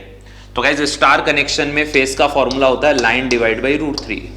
सर अगर ZP के बारे में बात करें फेज इंपीडेंस, तो गाइज बताओ जब हमारा बाहर वाले Z1 जब डेल्टा से स्टार में कन्वर्ट किए जाएंगे तो गाइज बताओ यहां पर इसके साथ ही बनकर आएंगे, इस तरह से बनकर आएंगे ये। तो गाइज बताओ ये Z1/3, ये Z1/3, ये Z1/3। गाइज बताओ ये Z2 के साथ पैरेलल में, ये भी Z2 के साथ पैरेलल में, ये भी Z2 के साथ पैरेलल में। अब आप तीनों के लिए नहीं किसी एक फेज के लिए कैलकुलेशन कर लो। तो गाइज बताओ ये दोनों पैरेलल में हुए Z1/3 एंड Z2। तो गाइज बताओ कौन कौन पैरेलल में है। Z1/3 पैरेलल में है किसके साथ गाइज, Z2 के साथ। यानी Z1/3 जो आपने पर फेज में निकाला है और Z2 जो कि पहले से ही पर फेज में है, गाइज वो दोनों के दोनों पैरेलल कॉम्बिनेशन बनाएंगे। गाइज पैरेलल कॉम्बिनेशन की वजह से हमारे पास आंसर इन दोनों का पैरेलल आंसर आएगा। गाइज बताओ लाइन वोल्टेज आपका 100√3 है। गाइज बताओ आप लोग इसे फेज में कन्वर्ट करने के लिए √3 से डिवाइड किए। गाइज बताओ Z1/3 कितना है, 6 plus J 8, here it is. Guys बताओ इसके साथ पैरेलल में Z2 को लेना है। गाइज बताओ Z2 की वैल्यू कितनी है, ये रही 6 प्लस J 8। तो गाइज मुझे बताएं डिनोमिनेटर में दोनों के दोनों सेम है तो पैरेलल होने पर हाफ हो जाएंगे, और गाइज √3 से √3 cancel out, so it will B 100 upon this is 3 plus J4। Guys 3 plus J4 का मैग्नीट्यूड गाइज 5 होगा, तो अमीटर की रीडिंग गाइज आप लोगों का मैग्नीट्यूड ही आएगा, तो गाइज 5 आ जाएगा। एंगल से हमें मतलब नहीं है, तो कितना हो गया guys, this is 20 ampere. This is your answer, this is your answer. Simple है गाइज, आई थिंक मेरे ख्याल से। तो guys this is the overall solution. आप चाहें तो इसे नेटवर्क का क्वेश्चन कह सकते हैं, मेजरमेंट का कह सकते हैं, पावर सिस्टम का। आप लोगों को पावर सिस्टम में जब भी पढ़ाया गया है तब हमेशा कहा गया है 3 फेज सर्किट को आप पर फेज में सॉल्व करो। क्लास में कई बार कहा गया आप लोगों को कि आप लोग जब भी कभी 3 फेज का क्वेश्चन आए तो उसे पर फेज से सॉल्व करो, क्वेश्चन जल्दी सॉल्व हो जाएगा और बिना किसी प्रॉब्लम के सॉल्व हो जाएगा। गाइज आप चाहो तो उसका इक्विवेलेंट सर्किट ये बना सकते हैं। गाइज आप लोगों का यहाँ अमीटर लगा हुआ है और गाइज आप लोगों ने, मैंने पर फेज वाला डायग्राम बनाया गाइज, तो मैंने एक फेज बना दिया, ठीक है। तो ऐसे बना देते हैं इसको, है ना, हियर इट इज। तो गाइज बताओ यहाँ तो Z1/3 और यहाँ Z2 ये दोनों पैरेलल में है, और गाइज बताओ पर फेज लिखेंगे तो वोल्टेज सिर्फ 100 वोल्ट लिखूंगा, यानी कि लाइन वाले को डिवाइड बाई √3 कर दिया। तो गाइज आप लोगों ने यहाँ से कैलकुलेशन की है इस वाले की, और आप लोगों ने यहाँ से करंट आई निकाली है, दैट्स ओके, जो आप लोगों ने यहाँ निकाल रखा है। गाइज बताओ ये फेज में जा रही है और यही हमारी लाइन की करंट होगी, स्टार में फेज और लाइन। गाइज मैंने एक बनाया, इस तरह के स्टार में 3 कनेक्ट हैं। गाइज मेरे ख्याल से क्लियर होगा, तो इसका आंसर सिंपली आप लोगों का कितना आ जाएगा guys, this is simply 20 ampere. Next question पे चलेंगे गाइज। नेक्स्ट क्वेश्चन भी गाइज आप लोगों का 3 फेज का क्वेश्चन है, ठीक है, जिसमें गाइज आप लोगों का एक 3 फेज सप्लाई है और आप लोगों के एक 3 फेज लोड से कनेक्ट है। गाइज आप लोगों को ये कहा गया कि आपका ZA का वैल्यू दिया गया है गाइज और ZB का वैल्यू दिया गया है, यानी लोड इंपीडेंसेस। गाइज बताओ दोनों अलग अलग है कि सेम है, तो गाइज देख सकते हैं दोनों का वैल्यू अलग अलग है। इट मींस गाइज आपका सप्लाई तो देखो यहाँ पर क्या दे रखा है, तो गाइज सप्लाई तो है आपका balance with phase sequence ABC, ठीक है, बट गाइज आपका लोड बैलेंस नहीं है। लोड गाइज आप लोगों का अनबैलेंस्ड हो रखा है, क्योंकि Z1, ZA, ZB, ZC की वैल्यू अलग अलग है। गाइज आपको ZC की वैल्यू इस तरह से फाइंड आउट करनी है कि आप लोगों का N और N' पॉइंट जो है गाइज वो सेम पोटेंशियल पर होने चाहिए। तो गाइज बताओ सपोज गाइज यहां पर हमारे पास यहां से जो करंट जा रही है, सोर्स है ना, सपोज गाइज यहां से करंट जा रही है IA, इसमें जा रही है गाइज IB और इसमें जा रही है गाइज IC सपोज, और गाइज मैंने इनको सेम पोटेंशियल पर बता दिया, दिस इज, यानी दोनों एक तरह से शॉर्ट है। गाइस बताओ ये तो आउटगोइंग करंट है, इनकमिंग करंट गाइस सपोज ये आई है हमारी, तो गाइस बताओ हमारा सोर्स तो बैलेंस है, तो गाइस बताओ आई ए आई बी आई सी तीनों का समअप क्या होगा। तो गाइस न्यूट्रल करंट के बारे में सब लोग जानते हैं, I N is equal to होती है guys I A plus I B plus I C. अब गाइस मुझे बताओ सप्लाई तो हमारी बैलेंस है, तो ये आई एंगल 0 डिग्री, ये आई एंगल माइनस 120 और ये आई एंगल प्लस 120, क्यों? And in that condition guys आप लोगों का इन तीनों का समअप करोगे तो 0 आ जाएगा। वो आपको पता होगा 1 plus alpha square plus alpha, alpha operator से सॉल्व करें। अब गाइज ये लोड है तो गाइज इसके पास करंट आ रही है, suppose guys this is I A, यहाँ से जाने वाली गाइज आई बी और यहाँ से जाने वाली गाइज आई सी, और गाइज यहाँ से आउटगोइंग करंट जो जाएगी that is called I N dash. अब गाइज बताओ आई एन और आई एन डैश अलग अलग होगी, सेम होगी? सेम ही होगी, क्योंकि दोनों सेम पोटेंशियल ही बताए, एन और एन डैश सेम पोटेंशियल पर है। तो गाइज इसको डैश कहा है तो एक काम करो इनको भी डैश लगा लो। अब गाइज बताओ आई एन बराबर 0 है तो आई एन डैश भी 0 होगा। गाइज बताओ आई एन अगर 0 आ रहा है तो आई एन डैश भी 0 होगा, यानी आई A dash plus I B dash plus I C dash भी गाइज कितना होगा? तीनों का समअप गाइज 0 होगा। अच्छा ध्यान से सुने गाइज, सपोज मुझे यहां से गाइज आई सी डैश निकालना है, तो गाइज बताइए आई सी डैश निकालने का तरीका क्या है? Minus of I A dash plus I B dash कर देंगे सर, ठीक है, बहुत बढ़िया कर देंगे। चलिए सॉल्व कर लेते हैं। तो गाइज मैं इसका फेजर बना के सॉल्व करना चाहूंगा। गाइज मुझे बताओ अगर मैं न्यूट्रल से न्यूट्रल पॉइंट को मिला दूं तो गाइज आप ऊपर केवीएल लगाओ। गाइज आई ए करंट जो है गाइज वो ई ए अपॉन जेड ए हो जाएगी। गाइज ई ए एक बैलेंस्ड है, तो गाइज बताओ ई ए बैलेंस्ड है तो कैसे बनेगा? तो गाइज ई ए आप लोगों का यहां बनेगा, this is E A. Balanced का मतलब ई एंगल 0 डिग्री, ठीक है। इसके बाद गाइज हम लोग अगर बात करें यहाँ केवीएल लगा दें तो गाइज आई बी मिल जाएगा, E B upon Z B, KVL लगा लो। तो गाइज बताओ ये ई बी हमारे पास यहाँ है, सपोज ये भी बैलेंस्ड है, ई ए और ई बी बैलेंस्ड है गाइज, ठीक है, ठीक है। और गाइज ई सी आप लोगों का इस तरफ है, तो गाइज ये ई सी आप लोगों का इस तरफ आ गया, तो गाइज बैलेंस्ड है। अब गाइज बताओ आप लोगों को क्या क्या निकालना है? तो सर एक तो हमें चाहिए सर आई ए, ठीक है। आई ए के लिए ई ए अपॉन जेड ए करना पड़ेगा, तो गाइज ई ए तो आपका है ई एंगल 0 डिग्री। वैसे वोल्टेज दिया है क्या गाइज? मेरे ख्याल से वोल्टेज इज नॉट गिवन, तो आप ई मान ले, ई एंगल 0 डिग्री। गाइज बताओ आई ए करंट निकालने के लिए ई ए लिख दिया मैंने, अब जेड ए लिखूंगा। गाइज जेड ए की वैल्यू कितनी है? 10 ओम, तो गाइज ये 10 ओम आ जाएगा, तो प्योर रजिस्टिव है। तो गाइज बताओ फाइनली करंट कितना हो गया आप लोगों का? तो गाइज ई अपॉन 10, आप लोगों को सप्लाई वोल्टेज तो नहीं दिया होगा ना guys? No, it's not given to you, okay, तो आप एज इट इज रखें। तो गाइज ये आप लोगों का, मुझे बताओ फाइनल एंगल कितना आ गया? 0 डिग्री आया है। आई बी के बारे में बात करेंगे इस, यहाँ आ जाओ, आई बी के बारे में बात कर लेते हैं, ठीक है गाइज, यहाँ आ जाइए। तो गाइज आई बी के बारे में बात किया जाए तो आई बी के बारे में क्या बात है? तो गाइज बताओ वही ई बी लिखना है, ई बी का मतलब E angle minus 120 upon Z B लिखना है गाइज। तो गाइज बताओ जेड बी कितना हो जाएगा? तो गाइज जेड बी की वैल्यू 20 एंगल 60 डिग्री दिया हुआ है, तो guys this is 20 angle 60 degree, here it is. तो गाइज बताएं यहाँ से ये कितना आ जाएगा? तो आप देख सकते हैं guys this is E upon 20 और गाइज यहाँ फाइनल एंगल हो जाएगा माइनस 180। तो गाइज इन दोनों वैल्यू को यहाँ पुट कर दूं तो बताओ आई सी डैश आ जाएगा। तो पहले तो आई सी डैश का फॉर्मूला बताओ सर, ई एंगल प्लस 120, यही होगा ना guys, upon Z C. Z C के बारे में पता नहीं है, पता नहीं क्या आएगा, जेड सी तो निकालना है, तो मैंने आई सी निकालने के लिए ई सी अपॉन जेड सी कर दिया गाइज, ई ए ई बी ई सी, ठीक है। गाइज बताओ माइनस का आई ए डैश की वैल्यू कितनी है गाइज? तो वहाँ लिखी हुई है E upon 10, guys angle 0 degree है, लिखने की जरूरत नहीं है I think, plus I B dash guys आप लोगों का ये है E upon 120, sorry E upon 20 angle minus 180। Guys बताओ माइनस 180 कैसे क्या होता है? सर ये 0 डिग्री है तो ये इधर माइनस 180 भी होगा और प्लस 180 भी लिख सकते हो, नीचे से आओगे तो माइनस, ऊपर से आओगे तो प्लस 180। तो गाइज डायरेक्शन जस्ट अपोजिट कर रहे हो ना, तो एक काम करो गाइज माइनस 180 को हटा दो। सर हटाने का तरीका गाइज उसके आगे माइनस लगा दो, माइनस का ई अपॉन 20 कर दो, हियर इट इज। तो गाइज बताओ माइनस का मतलब आपने माइनस 180 एंगल को हटा दिया। आप चाहो तो गाइज उसको ओपन कर सकते हो। गाइज बताओ माइनस 180 को ओपन कैसे करते हैं? Cos minus cos theta plus J sine theta, solve कर लें गाइज। बताओ साइन 180 की वैल्यू कितनी होती है गाइज? 0 हटा दो, और गाइज कॉस माइनस 180 गाइज -1 होता है, तो देखो आप माइनस मैंने आगे लगा दिया, तो गाइज आप -180 को ओपन भी कर सकते हो, माइनस आगे देता है तो गाइज माइनस आगे आ गया।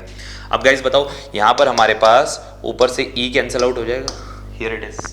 तो गाइज बताओ यहाँ एंगल कितना बचा, तो गाइज ऊपर है angle +120 upon ZC as it is है। गाइज यहाँ आ जाए तो गाइज माइनस का 1/10 और गाइज माइनस माइनस प्लस हो जाएगा, प्लस का 1/20, हियर इट इज।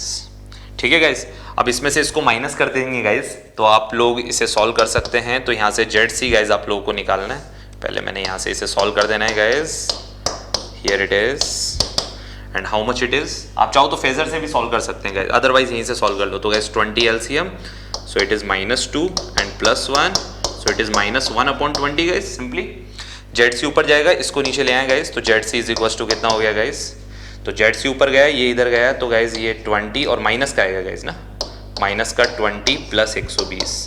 अब गाइज बताओ ऑप्शन में आप लोगों के पास माइनस कहीं आगे लगा हुआ नहीं है, तो गाइज माइनस को अंदर भेज दो। गाइज बताओ -180 को हटाते थे तो माइनस आता था बाहर, अब माइनस को हटाना है तो गाइज इसमें -180 आप ऐड कर दो। एक काम करो, पहले -180 हटाया था, अब माइनस को हटाने के लिए जबरदस्ती लगा रहे हैं, तो गाइज बताओ कितना हो जाएगा, 20 एंगल -60।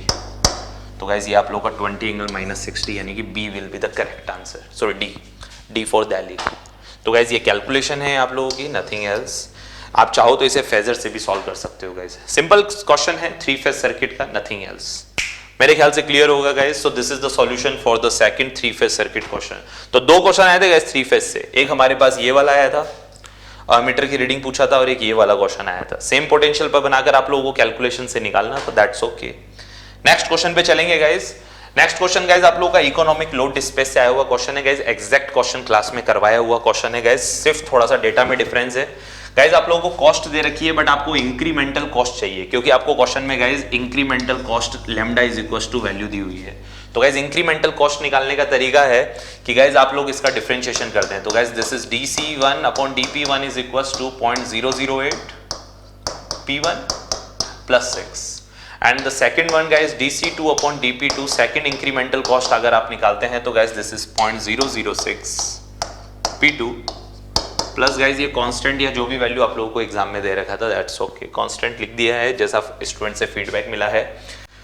गाइज आप लोगों को इसके बाद टोटल लोड दे रखा है गाइज 550, यानी guys P1 + P2 is equal to दे रखा है गाइज, जो आप लोगों को सप्लाई कर रहा है ये 550। तो गाइज आपका equation number 1 here it is.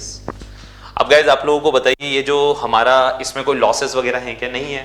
तो गाइज बताओ हमारा ऑप्टिमल लोड शेड्यूलिंग कंडीशन क्या कहता है गाइज, तो इकोनॉमिक कंडीशन क्या कहता है गाइज, इकोनॉमिक कंडीशन गाइज ये कहता है कि आप लोगों का dC1/dP1 is equal to dC2/dP2 is equal to lambda हो जाएगा। गाइज बताओ लॉसेस का क्वेश्चन होता तो पेनल्टी फैक्टर मल्टीप्लाई होकर आते हैं। गाइज अभी ये कंडीशन लगानी है, तो गाइज ऊपर वाले को अगर मैं लैम्डा के बराबर करूँ तो गाइज लैम्डा की वैल्यू 8 है, तो गाइज dC1/dP1 को 8 के बराबर करता हूँ तो गाइज यहाँ से P1 निकल जाएगा and it will be I think 250 megawatt. अब गाइज बताएं टोटल आपका 550 है, तो गाइज P1 को माइनस कर दें तो गाइज यहाँ से P2 निकल जाएगा, सो P2 will be 300 megawatt guys, here it is, so B will be the correct answer. तो गाइज सिंपल क्वेश्चन है, इस इक्वेशन की तो जरूरत भी नहीं पड़ी। अगर आपसे इस क्वेश्चन में गाइज कांस्टेंट A पूछा है तो ये भी निकाल सकते हो गाइज। बताओ इसको इक्वल टू 8 करना है, वही लैम्डा के बराबर गाइज आप P2 की वैल्यू यानी 300 यहाँ पुट कर दें तो गाइज यहाँ से A का वैल्यू भी आप लोग कैलकुलेट कर सकते हैं। तो जो आप लोगों से इस क्वेश्चन में पूछा है, सिंपल क्वेश्चन आए हैं इस बार गाइज इलेक्ट्रिकल इंजीनियरिंग में, पावर सिस्टम से आप लोगों के काफी सिंपल पेपर था एंड आई थिंक आप लोगों ने किया होगा तो आप लोगों ने फील भी किया होगा गाइज, सिंपल क्वेश्चन थे इस बार, कोई इशू नहीं था। ठीक है गाइज, तो गाइज ये आप लोगों के पावर सिस्टम का ओवरऑल क्वेश्चन, जिसमें गाइज ये आप लोगों का EMH गाइज आप लोगों क्लास में करवाया हुआ है। देखिए गाइज C1 की इक्वेशन वो 0.05 P1 का square plus A P1 plus B, guys ये पूरा क्वेश्चन आप लोगों को क्लास में करवाया हुआ है। ठीक है, इसमें गाइज आप लोगों से load shared by the plant 1 and plant 2 का रेशो पूछा हुआ था गाइज। इस बार रेशो नहीं, आपसे P1 P2 पूछ लिया या रेशो पूछा हो तो रेशो एज इट इज। तो guys overall exact question class में करवाया हुआ क्वेश्चन था गाइज। नेक्स्ट क्वेश्चन पे चलेंगे guys, last question of the power system जो गाइज मुझे मिला है 7th question. A 20 MV 11.2 kilovolt 4 pole alternator has an inertia constant दिया हुआ था गाइज, H की value, guys input output power दे रखे अल्टरनेटर के, गाइज एंगुलर एक्सेलरेशन निकालना था। तो गाइज एंगुलर एक्सेलरेशन के लिए पहले आप लोगों को एक्सेलरेटिंग पावर जिसका formula guys simply PM - P is the formula. Guys इस पर्टिकुलर फॉर्मूला में वैल्यू पुट करेंगे तो गाइज आपका इनपुट जो है वो 15 है और आउटपुट 10 है, तो गाइज कितना हो गया guys, this is 5 megawatt. Here it is guys. PA के बाद हम एम निकालेंगे, जिसके लिए आपको सबसे पहले ओमेगा एस निकालना पड़ेगा, that is 4 pi F upon P is the formula guys. Guys, what is the frequency? So the frequency will be 50 hertz. Here it is, and the pole are 4. 4 to 4 is cancel out, and this is 50 pi radian per second square. Radian per second. So this is. Next, we will go for the m, that is angular momentum, and its formula is simply, guys, twice of h s base upon omega s. This is the formula of m, angular momentum. Guys h that is inertia constant, जिसकी value guys आप लोगों को दे रखी है, this is 15, या जो भी आप लोगों को डेटा दिया गया है। हमारे पास जो डेटा है गाइज वो 15 आया है, तो as it is guys S base की वैल्यू रखेंगे h के बाद, तो गाइज आप लोगों का एस बेस 20 MV है, हियर इट इज, और गाइज ओमेगा s की वैल्यू गाइज आपका 50 pi, here it will be, here it is. बिल्कुल गाइज इसे सॉल्व करेंगे तो गाइज आप लोगों का ये कितना हो जाएगा, 0 to 0 cancel out, 5 3, and this is 2 into 2 4 into 3, that is 12 upon pi. Here it is, guys, listen, its unit is mega joule या mega, okay, mega joule ही रख देते हैं, mega joule second per radian. Here it is the unit of this one. Guys, finally आपको angular acceleration alpha निकालना है, जिसका formula guys this is pa by m. How much is the pa's values? It is 5, and what about this one? So guys this is 12 upon pi. Guys remember this thing, this is in radian per second square, but guys हमको second square, radian per second square नहीं, हमें degree में चाहिए guys. So what will be the final solution? So the final solution, for the final solution you have to multiply it by 180 upon pi, because guys आप लोगों से answer जो है guys वो डिग्री पर सेकंड स्क्वायर में पूछा है। Guys remember this thing, by applying the formula 4 pi f upon p, you are calculating the calculation in the mechanical radian or mechanical degree, not in the electrical. And if you are using the formula 2 pi f, then the overall calculation will be in the electrical degree or radian. So here if you are using the formula 4 pi f upon p, then the overall calculation will be in the mechanical. So guys here you are calculating in the mechanical degree per second square by default. So here it will be mechanical degree per second square. Here it is. So guys from here 5 to pi cancel out, and if you will calculate, then it is near about 5 into 180 upon 12. You can calculate this one guys, and it is 75 guys, final 75 mechanical degree per second square. Here it is guys, exact question आप लोगों को class में करवाया हुआ question है guys. अगर आप लोगों से इलेक्ट्रिकल में पूछता गाइज, ये तो मैकेनिकल डिग्री में पूछा है तो 75। अगर गाइज आप लोगों को याद नहीं है और आप लोगों को अगर ये याद है कि ये इलेक्ट्रिकल में पूछा हुआ है गाइज, तो गाइज आप लोग इसे इलेक्ट्रिकल में कैलकुलेट करने के लिए इलेक्ट्रिकल एंगल का formula guys alpha E is equal to use करेंगे guys, this is p by 2 alpha m. Here it is guys, how many poles are there, 4 poles are there, and mechanical is 75. So here it will be 150 electrical degree per second square. So guys जो भी आप लोगों से पूछा गया, according to that you can answer for that question. By default, first of all calculate in the mechanical degree, and if there is a need to calculate in the electrical degree, then you can multiply it by p by 2, that is pole upon 2. Clear guys? Guys ये exact question आप लोगों का ये match है guys, ये आप लोगों को क्लास में करवाया हुआ क्वेश्चन है गाइज। आप लोगों को डिलीवर्ड पावर यानी आउटपुट दिया हुआ था, इनपुट दिया हुआ था, एंगुलर एक्सेलरेशन पूछा था इलेक्ट्रिकल डिग्री में। तो गाइज पहले क्लास में आपको मैकेनिकल डिग्री में निकलवाया हुआ है, after that guys pole by 2 से मल्टीप्लाई करके गाइज इलेक्ट्रिकल डिग्री में भी उसे कैलकुलेट या कन्वर्ट किया गया है। तो गाइज एग्जैक्ट मैंने आप लोगों को 7 क्वेश्चन करवाए हैं, 7 में से गाइज आप लोगों के ओवरऑल 5 क्वेश्चन एग्जैक्टली नोट से मैच करते हुए आए गाइज। और रही बात 2 क्वेश्चन जो मैच नहीं किए हैं गाइज, वो 3 फेज सर्किट के जो काफी बेसिक क्वेश्चन हैं, उस एग्जैक्ट वैसे क्वेश्चन तो नहीं, बट हाँ नियर अबाउट उस तरह की कैलकुलेशन के कई क्वेश्चन आपको 3 फेज सर्किट यानी सिमेट्रिकल कंपोनेंट पढ़ाते समय मैंने आप लोगों को करवाए हैं। तो guys this is all about the power system. Next we will go for the control system. तो गाइज देखिए देख सकते हो आप लोग गाइज, मेरे पास लगभग 7 क्वेश्चन आए हैं, यानी कि आप लोगों का लगभग 10 11-12 नंबर का पावर सिस्टम आया गया, 10 से 12 नंबर मान लीजिए, जिसमें से गाइज आप लोगों का मोस्ट ऑफ द पेपर जो है guys, most of the questions जो हैं गाइज, वो आप लोगों का क्लास से कॉपी नोट्स में से आप चेक कर सकते हैं गाइज, पूरे के पूरे लगभग मैच कर रहे हैं। नेक्स्ट गाइज हम लोग कंट्रोल सिस्टम पे चलेंगे। तो guys this is the first question of the control system, here it is. And guys control system में गाइज आप लोगों को एक बोर्डे प्लॉट दिया हुआ है, ठीक है गाइज, और गाइस इस बोडे प्लॉट के बारे में आप लोगों से पूछा गया है कि इसमें कितने पोल लेफ्ट में जाएंगे, कितने राइट हाफ में जाएंगे, या कितना पोल या जीरोज लेफ्ट में या राइट में होगा, ये सब चीजें पूछी हुई है। तो गाइज आप लोगों को बोडे प्लॉट गाइज इसका मैग्नीट्यूड प्लॉट भी दिया गया है और इसका एंगल प्लॉट भी दिया, फेस प्लॉट भी दिया हुआ है। गाइज आप लोग देखिए तो इसका मैग्नीट्यूड प्लॉट गाइज आपको साफ साफ ये बता रहा है कि इसका मैग्नीट्यूड परमानेंटली कांस्टेंट है, यानी एक ऑल पास फिल्टर है, जो गाइज आपको क्लास में पढ़ाया हुआ है कि guys all pass filter, guys ये तो है बैंड स्टॉप फिल्टर और ये ऑल पास फिल्टर, दोनों के आंसर सेम ही आते हैं। गाइज देखो आप लोग यहाँ देख सकते हैं ये मैग्नीट्यूड एकदम कांस्टेंट मैग्नीट्यूड बना हुआ है। गाइज ये कांस्टेंट मैग्नीट्यूड आपके फ्रीक्वेंसी के रेस्पेक्ट में एकदम कांस्टेंट मैग्नीट्यूड गाइज आप लोगों का किसका आता है गाइज, तो ऑल पास फिल्टर का आता है गाइज, ऑल पास फिल्टर का आता है गाइज। ये आप लोगों का ऑल पास फिल्टर साफ साफ लिखा हुआ है guys. Guys all pass filter की खासियत आपको लिखवा रखी है गाइज, जितने पोल लेफ्ट में होंगे एग्जैक्टली उतने ही जीरोस गाइज राइट हाफ में होंगे, और guys they must be symmetrical location to each other. Guys ध्यान रखना दोनों एक दूसरे के सिमेट्रिकल लोकेशन पे होने चाहिए, यानी एक पोल आपका -1 पर है तो 0 +1 पर होगा, अगर पोल -2 पर है तो 0 +2 पर होगा, अगर पोल -3 पर है तो 0 +3 पर होगा। तो गाइस एग्जैक्ट लोकेशन पर होने चाहिए एक दूसरे के सिमेट्रिकल, पोल तो लेफ्ट में होगा और उसी पर्टिकुलर लोकेशन पे 0 गाइस राइट साइड में होगा। तो गाइस एग्जैक्ट आप लोगों को ऑल पास समझाया हुआ है गाइस। तो गाइस आप लोग यहां बता सकते हैं गाइस, बताइए ये हमारा कौन सा फिल्टर का ओवरऑल नेटवर्क है गाइस, तो ऑल पास फिल्टर के बारे में है ये। और ऑल पास की प्रॉपर्टी आपको लिखवा रखी है गाइस, जितने लेफ्ट में पोल होंगे उतने राइट में जीरोज होंगे।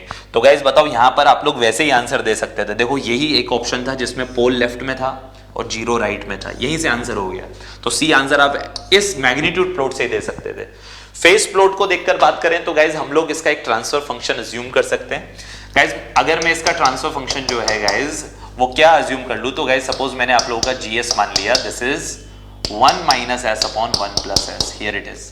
तो गाइस बताओ यहाँ से पोल तो कहाँ आया, तो गाइस पोल तो आया s बराबर -1 पर, और गाइस बताओ 0 कहाँ आया, s बराबर 1 पर, +1 पर कह सकते हो।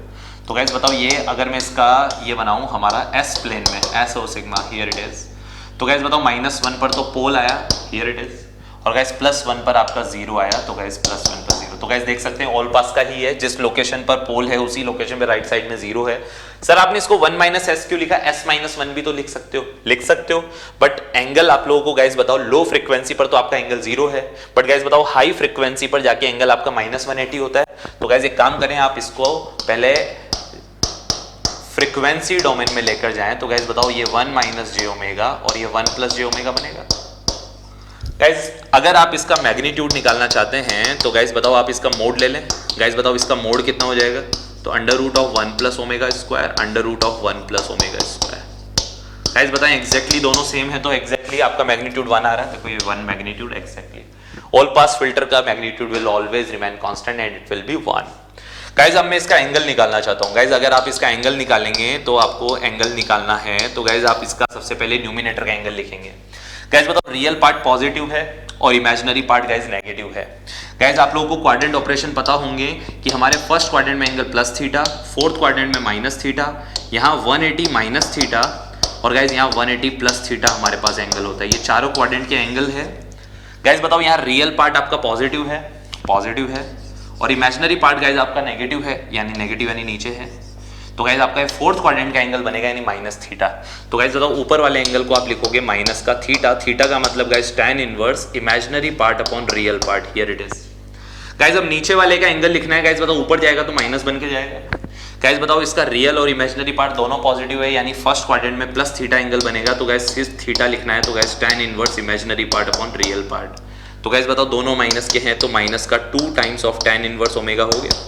अब गाइस आपको दो फ्रीक्वेंसी पर बात करनी है। एट लो फ्रीक्वेंसी, लो का मतलब गाइस ओमेगा बराबर 0 पुट करो तो फाई निकालो गाइस इसका एंगल। तो गाइस बताओ tan इनवर्स 0 डिग्री रखो, 0 पुट करोगे तो tan इनवर्स 0 का 0 होता है, तो गाइस 0 हो जाएगा। और आप देख सकते हैं गाइस, देखो स्टार्टिंग में एंगल आपका 0 डिग्री है गाइस, स्टार्टिंग 0 से ही हो रही। गाइस अब हाई फ्रीक्वेंसी पर चलें तो गाइस अगर मैं यही बात आपकी ओमेगा =∞ पर करूं तो गाइस बताओ हमारे फाई की वैल्यू कितनी हो जाएगी। तो guys tan inverse ∞ guys 90 degree होता है गाइस, ट्वाइस ऑफ 90 गाइस आपका -180 हो जाएगा। तो गाइस आप लोगों का -180 वाला भी सेटिस्फाई हो रहा है। तो गाइस इसका अगर आप नियर अबाउट ट्रांसफर फंक्शन भी कहें तो लगभग ये आपके पास आ जाएगा। और आपकी ये एंगल की डेफिनेशन और आपके मैग्नीट्यूड का कंडीशन गैस दोनों ट्रू हो रहा है। अदरवाइज सिंपल आप तो देखते ही लगा सकते थे यार, ऑल पास फिल्टर है तो जितने लेफ्ट में होंगे उतने राइट में जीरोज होंगे, जितने लेफ्ट में पोल होंगे उतने जीरोज राइट में होंगे, दैट्स ओके। तो गाइज एग्जैक्ट आप लोगों को ऑल पास का गाइज आप लोगों को क्लास में बताया हुआ है ये प्रॉपर्टी। तो guys this is exact EA match, जिसमें गाइज आप लोग ये साफ साफ देख सकते हैं कि आपको ऑल पास फिल्टर की प्रॉपर्टी क्लास में एज इट इज लिखाई हुई है, डायग्राम भी बनाया हुआ है, ऑल पास फिल्टर भी लिखा हुआ है, इसकी प्रॉपर्टी भी लिखी हुई है, everything is cleared in the class notes. Next control system के नेक्स्ट क्वेश्चन पे चलेंगे गाइज। तो नेक्स्ट क्वेश्चन गाइज आप लोगों को नाइक्विस्ट से दिया गया है, जिसमें गाइज आपको ओपन लूप ट्रांसफर फंक्शन एक सिस्टम का, this is the open loop transfer function, number of encirclement around point -1, 0 will be what. तो गाइज आप लोगों को एक नाइक्विस्ट प्लॉट दिया हुआ है। तो गाइज आप लोगों को करना क्या है, तो गाइज बताओ आप लोगों का एक पोल तो ओपन लूप ट्रांसफर फंक्शन को देखो s बराबर 0 पर होगा। तो गाइज देखो एक पोल तो यहां होगा, s बराबर 0 होगा, ठीक है। दूसरा पोल गाइज आपका s बराबर -1 पर होगा, s+1 है ना, तो -1 पर, यानी एक पोल यहां पर होगा। तो गाइज ये दो पोल हैं आपके। तो गाइज बताओ ओपन लूप ट्रांसफर फंक्शन के कितने पोल हैं? दो पोल हैं, एक 0 और एक -1, एक 0 और एक -1। तो गाइज आप लोगों ने नाइक्विस्ट क्राइटेरिया पढ़ा होगा, जिसमें गाइज आपका P क्या होता है, number of open loop pole in right half या number of open loop pole in Nyquist contour. तो गाइज आप देख सकते हैं गाइज आपके नाइक्विस्ट प्लॉट में, नाइक्विस्ट कर्व में एनक्लोज होने वाले कितने ओपन लूप पोल हैं। तो गाइज -1 तो इसके अंदर नहीं आ रहा, बट आपका ओरिजिन वाला यानी 0 वाला पोल तो इसके अंदर इंक्लूड हो रहा है। तो गाइज बताओ यहां पर ये हमारा कितने पोल गाइज आपके बताइए हमारे राइट हाफ में या कंटूर के अंदर है, नाइक्विस्ट कर्व के अंदर है। तो गाइज एक पोल आप लोगों का नाइक्विस्ट के अंदर है, तो गाइज P बराबर 1 हो जाएगा। तो गाइज ध्यान रखना, जब आप नॉर्मली ड्रॉ करते हैं तो यहां से ये इस तरह से बाईपास कर जाता है, यानी कि इमेजिनरी एक्सिस वालों को कंसीडर ही नहीं करता, बट क्वेश्चन में तो आपको पहले से नाइक्विस्ट बना के दिया हुआ है। तो गाइज इस तरह से जाएगा, तो गाइज आपका ये पोल जो है वो नाइक्विस्ट कंटूर के इनसाइड, नाइक्विस्ट कंटूर के इनसाइड काउंट होगा, यानी कि नाइक्विस्ट कंटूर आपका राइट हाफ ही होता है एस प्लेन का। तो गाइज बताओ राइट हाफ के अंदर आप लोगों का right half open loop pole, right half में जाने वाला ओपन लूप पोल है, मेरे ख्याल से क्लियर होगा, ठीक है गाइज। नेक्स्ट गाइज P के बाद बात करें तो गाइज अब बात करेंगे हमारे Z की। तो गाइज आप देख सकते हैं गाइज ये आपका सेकंड ऑर्डर सिस्टम है। आप अगर इसकी कैरेक्टरिस्टिक इक्वेशन बनाना चाहें तो बनाकर देख सकते हैं गाइज। कैरेक्टरिस्टिक इक्वेशन आपका 1 + GS = 0, GS = 0। गाइज GS की वैल्यू पुट करेंगे आप लोग, this is K/S, S+1 = 0। And what about this one, तो guys this is S² + S + K = 0। तो गाइज आप सब लोग जानते हैं K is always positive, so according to the Routh theory guys this will be a stable system. तो guys second order system आपका generally stable system आप लोगों के पास अगर होता है, तो गाइज दिस इज 1, आप लोग फिर भी लिखना चाहें तो K, this is 1, Routh theory बनाएंगे guys, this is 0 and this is K -0/1, that is K and 0। तो गाइज देख सकते हैं कि फर्स्ट कॉलम के सभी एलिमेंट गाइज पॉजिटिव हैं, that means the system will be stable, here it is.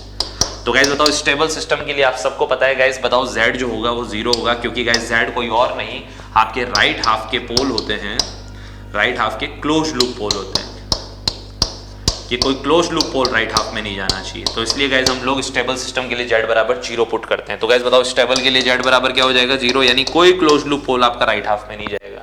तो गाइज आप एक काम करें, अब आप अपना फॉर्मूला पुट कर सकते हैं गाइज, Z = P - N। तो गाइज Z तो हो गया आपका 0, P है गाइज 1, तो गाइज यहाँ से N निकल जाएगा, तो गाइज N = 1, यानी आपसे गाइज नंबर ऑफ एनसर्किलमेंट ही पूछे तो गाइज कितना आ जाएगा, तो N = 1 is the correct answer. तो गाइज एक एनसर्किलमेंट होगा -1 पॉइंट का, तो मेरे ख्याल से क्लियर होगा guys. So this is the overall question, ठीक है गाइज। तो गाइज सिंपल क्वेश्चन था, सिर्फ आप लोगों को ये देखना था कि कितने ओपन लूप पोल आप लोगों के गाइज राइट हाफ में जा रहे हैं, तो गाइज या नाइक्विस्ट कंटूर में जा रहे हैं। अब गाइज अगर आप लोग नाइक्विस्ट प्लॉट नहीं देखोगे तो यहां से तो लगता है S बराबर 0, S बराबर -1 वाला तो लेफ्ट में चला जाएगा, -1 वाला तो लेफ्ट में जाएगा। S बराबर 0 वाला भी हम लोग जनरली जब नॉर्मली ड्रॉ करते हैं तो गाइज छोड़ देते हैं, क्योंकि हम लोग इस तरफ से ड्रॉ करते हैं, बट गाइज इस बार इस तरफ से ड्रॉ किया हुआ डायग्राम है। तो गाइज आप देख सकते हैं ये जो नाइक्विस्ट कंटूर बना हुआ है, इसके हिसाब से गाइज आप लोग का कंटूर के अंदर है, तो गाइज P बराबर 1 होगा। ये मोस्ट ऑफ द स्टूडेंट्स जो हैं अगर गलती की होगी तो सिर्फ इसी चीज में की होगी, क्लियर होगा गाइज। नेक्स्ट क्वेश्चन पे चलेंगे। So guys the next question is open loop transfer function with unity negative feedback दिया हुआ है guys for the system to be stable आपसे के की वैल्यू पूछी है। तो गाइज कभी भी सिस्टम के स्टेबिलिटी की बात हो तो गाइज आपको राउ थ्योरम लगाना है, जिसके लिए कैरेक्टरिस्टिक इक्वेशन यानी 1 + GS = 0। Guys exact question class में से पूछा हुआ है, क्लास नोट्स में से अभी वेरीफाई करवाया जाएगा। तो गाइज जीएस की वैल्यू देखी जाए तो guys this is k/s² + 2s - 5 = 0 it is guys. Guys अगर सॉल्व करें यहां से तो this is s² + 2s + k - 5 = 0। System stable होने के लिए गाइज आप लोग एक तो सबसे पहले तो सारे कोएफिशिएंट पॉजिटिव होने चाहिए। तो गाइज आप यही देख सकते हैं, ये आपका पॉजिटिव है, ये आपका पॉजिटिव है। गाइज इसको पॉजिटिव बनाना होगा, तो गाइज इसके लिए आप k - 5 > 0 पुट करेंगे। ये भी पॉजिटिव तभी होगा, तो गाइज बताओ k should be greater than what 5। आप चाहो तो राउ थ्योरम भी बना सकते हो। तो guys simply k is greater than 5, so D will be the correct answer. Simple question था गाइज राउ थ्योरम का। गाइज एग्जैक्ट आप लोगों को गाइज क्लास में भी करवाया हुआ क्वेश्चन है। गाइज देख सकते हैं आप लोगों को k s+1/s + 0.5 s - 2, यानी वहां इक्वेशन ओपन करके दिए, या मैंने एक 0 ऐड करवा के आपको क्लास में करवाया हुआ है, और मैंने इक्वेशन ओपन करके नहीं दी, बाद में ओपन किया आप लोगों ने। गाइज कैरेक्टरिस्टिक इक्वेशन बनाई राउ थ्योरम लगाकर। गाइज आप लोगों ने, मैंने आपसे गाइज क्लास में स्टेबल, मार्जिनली स्टेबल और अनस्टेबल तीनों इस क्वेश्चन में निकलवाई हुई है। गाइज यहाँ डेटा सिर्फ एक 0 ऐड किया गया है, बाकी एग्जैक्ट क्वेश्चन गाइज आप लोगों का यहाँ पर एज इट इज आया हुआ है। आप चाहो तो गाइज इसमें राउ थ्योरम लगा लीजिए, this is s² s⁻⁴ 1 and 0, and this is how much? This is 1 k - 5 2 0 k - 5 and this is 0। तो गाइस फर्स्ट कॉलम के सभी एलिमेंट पॉजिटिव होने के लिए 1 पहले से पॉजिटिव है, 2 पहले से पॉजिटिव है, इसको पॉजिटिव मैंने गाइस यहाँ पर इस तरह से किया है। तो गाइज अपनी इक्वेशन से भी देख सकते हैं, और गाइज आप अपने राउ थ्योरम से भी देख सकते हैं। तो गाइज एग्जैक्ट आप लोगों की क्लास से मैच किया हुआ आंसर है। तो गाइज अभी तक मैं आपको कंट्रोल के 3 क्वेश्चन करवाए हैं, जिसमें से 2 क्वेश्चन आप लोग एग्जैक्टली क्लास नोट से मैच किए हुए हैं। पावर सिस्टम के 7 में से 5 और कंट्रोल के अभी तक 3 में से 2 क्वेश्चन आप लोग एग्जैक्ट मैच किए हैं गाइज। नेक्स्ट क्वेश्चन पे चलेंगे गाइज। ब्लॉक डायग्राम आप लोगों को गाइज क्वेश्चन में दिया गया है, आप लोगों से इसमें गाइज पूछा क्या गया है, तो guys zeta and omega N पूछे गए हैं। Guys zeta means damping ratio and omega N that is natural frequency. तो गाइज सेम पैटर्न है गाइज, आपको सिर्फ इस बीडीआर ब्लॉक डायग्राम रिप्रेजेंटेशन को सॉल्व करके ट्रांसफर फंक्शन निकालना होगा या कैरेक्टरिस्टिक इक्वेशन। तो गाइज आप यहां से देख सकते हैं गाइज, इसमें सीधे आप लोगों का एक पॉजिटिव और एक नेगेटिव पाथ है। तो गाइज सीधा फॉर्मूला लगाएंगे guys, this is forward path upon negative feedback है, तो गाइज 1 प्लस फॉरवर्ड पाथ का transfer function into feedback path. Guys by default it will be 1, क्योंकि स्ट्रेट पाथ है दैट विल बी 1। तो गाइज आप इसे सॉल्व करेंगे तो guys this is 10/s + 10, here it is. तो गाइज अंदर वाला ब्लॉक, अब गाइज बताओ ये अंदर वाले ब्लॉक का जो आंसर आया है गाइज बताओ वो 10/s के साथ कैस्केडेड में है, तो डायरेक्ट मल्टीप्लाई हो जाएगा, तो डायरेक्टली मल्टीप्लाई 10/s। तो गाइज ये आप लोगों का फॉरवर्ड पाथ आ गया GS, और गाइज HS की वैल्यू ओवरऑल 1 है। तो गाइज आप सीधे यहाँ से कैरेक्टरिस्टिक इक्वेशन लिख सकते हैं guys. So the characteristic equation is 1 plus GS HS ये रहा गाइज, GS ये रहा और HS की वैल्यू 1 है। तो guys this is 100/s + 10, multiply कर दिया गाइज मैंने, equal to 0, so it will be s² + 10s + 100। This is the equation guys. Guys आप लोग इसे स्टैंडर्ड इक्वेशन से कंपेयर करवा लें गाइज। तो किससे कंपेयर करवाएंगे गाइज? आपकी standard equation this is s² + 2 zeta omega ns + omega n²। तो गाइज जब भी कभी जीटा या ओमेगा एन का क्वेश्चन आएगा सीधे कैरेक्टरिस्टिक इक्वेशन पर अटैक करना है गाइज। कांस्टेंट कंपेयर करवाएं तो ओमेगा n = 10 आ जाएगा, हियर इट इज, स्क्वायर है गाइज। इससे सॉल्व करेंगे तो 2 zeta omega n = 10। Guys omega n की वैल्यू 10 है, तो 10 से 10 कैंसिल आउट, तो गाइज जीटा = 0.5 आ जाएगा। तो गाइज आप लोगों का 0.5 and 10 that will be B is the correct answer. तो गाइज सिंपल क्वेश्चन था। अगर आप लोगों से इसमें डैम्पिंग फ्रीक्वेंसी भी गाइज पूछी गई है, वैसे तो मेरे पास ऐसा कोई फीडबैक नहीं है स्टूडेंट्स की तरफ से, बट अगर ये पूछी गई है तो guys this is omega n √1 - जीटा²। तो गाइज इस फॉर्मूला से ओमेगा d भी आप लोग कैलकुलेट कर सकते हैं। सिंपल क्वेश्चन था guys, as it is. Guys आप लोगों को ध्यान रखना, जीटा ओमेगा एन आप लोगों को सिंपली कैरेक्टरिस्टिक इक्वेशन के बारे में बात करते हैं। आपको क्लास में कई बार बोला गया है जीटा ओमेगा एन का जब भी क्वेश्चन आए, या rise time, peak time, settling time, यानी कि ओवरऑल ट्रांजेंट से रिलेटेड कोई भी क्वेश्चन आएगा गाइज आपको सीधा जीटा और ओमेगा एन निकालना है, उसके लिए कैरेक्टरिस्टिक इक्वेशन से कंपेयर करवाना है, ठीक है गाइज। नेक्स्ट गाइज आप लोगों को एक कॉजल सिस्टम दिया हुआ है, LTI सिस्टम, जिसकी इक्वेशन दिए गए, जिसमें इनपुट और आउटपुट गाइज हमारे XT YT गाइज, आपको इंपल्स रेस्पॉन्स। गाइज आपको क्लास में कई बार बताया गया है कि इंपल्स रेस्पॉन्स जो है गाइज वो आप लोगों के ट्रांसफर फंक्शन का लाप्लास इनवर्स होता है।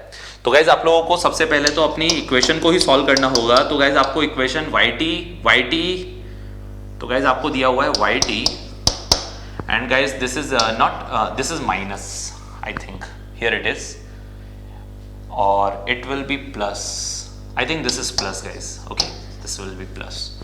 So guys, this is yt plus 1 by 4 dy by dt is equals to twice of x of t. Here it is. Guys, इसका लाप्लास ले लें ताकि ट्रांसफर फंक्शन निकल सके. So guys, this is ys plus 1 by 4. Guys differentiation का s into Y S, एक बार differentiation है तो s से मल्टीप्लाई होगा और xt का लाप्लास गाइज एक्स.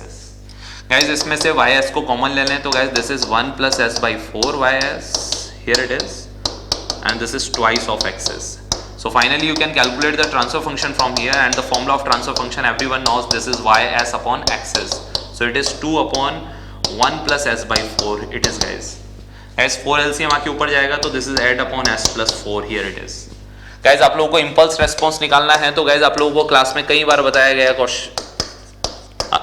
है guys कि impulse response कोई और नहीं guys, लाप्लास इनवर्स लेना है आपको अपने ट्रांसफर फंक्शन का. तो गाइज अपने ट्रांसफर फंक्शन का लाप्लास इनवर्स लेंगे गाइज, तो it is 8 e to the power minus का 4 t u of t. So what will be the correct answer? So d will be the correct answer guys. Here it is. Guys exact question आप लोगों को class में करवाया हुआ question है, impulse response के बारे में बताया गया है. गाइज देखो इसी टाइप का क्वेश्चन है. ट्रांसफर फंक्शन, इस बार इक्वेशन नहीं, मैंने आपको क्वेश्चन में सीधे ट्रांसफर फंक्शन दिया हुआ था, इंपल्स रेस्पॉन्स पूछा था. तो गाइज आपको अपने ट्रांसफर फंक्शन का क्या लेना था? Laplace inverse. ये पूरा क्वेश्चन सॉल्व किया हुआ है. तो गाइज एग्जैक्ट पैटर्न पर आपको क्वेश्चन करवाया हुआ है क्लास में. नेक्स्ट क्वेश्चन चलेंगे गाइज. तो गाइज ये मेरे पास 5 क्वेश्चन में से गाइज मैंने 3 आप लोगों का ईए मैच करवाया, engineers academy match from the class notes. Guys last question है, ये क्वेश्चन भी गाइज आप लोगों का क्लास नोट से एग्जैक्ट मैच करता हुआ क्वेश्चन है. गाइज आप लोगों को एक कंट्रोल सिस्टम है जिसका ट्रांसफर फंक्शन दिया गया है. गाइज आपके इस पर्टिकुलर सिस्टम का गाइज इनपुट एक्सटी जो है उसकी वैल्यू दी हुई है गाइज, और आप लोगों को guys corresponding steady state output भी दिया गया है गाइज सिस्टम का. गाइज आपको ए और बी की वैल्यू पूछी है. गाइज ये रहा आउटपुट में ए और ये रहा बी. गाइज ध्यान रखें, आप लोगों को जब भी कभी आउटपुट स्टडी स्टेट आउटपुट निकालना हो तो गाइज आउटपुट निकालने का सीधा सा तरीका है कि गाइज आप आउटपुट का मैग्नीट्यूड, गाइज 2 मैग्नीट्यूड निकलेंगे, क्योंकि गाइज इनपुट भी 2 हैं आपके पास. सर कौन कौन से हैं? तो गाइज ये रहा आपका ट्रांसफर फंक्शन. गाइज आपको आउटपुट निकालने के लिए यानी y निकालने के लिए गाइज आपको अपने ट्रांसफर फंक्शन g के मैग्नीट्यूड को इनपुट के मैग्नीट्यूड x से मल्टीप्लाई करना पड़ेगा.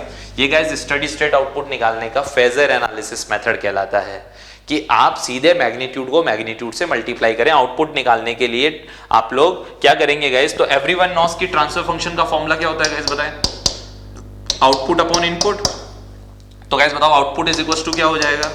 सर ट्रांसफर फंक्शन को मल्टीप्लाई कर दो x यानी इनपुट से, सीधे मैग्नीट्यूड को मैग्नीट्यूड से मल्टीप्लाई कर दो और एंगल दोनों के मल्टीप्लाई होने की वजह से जोड़ दो. बस इतनी सी कहानी है.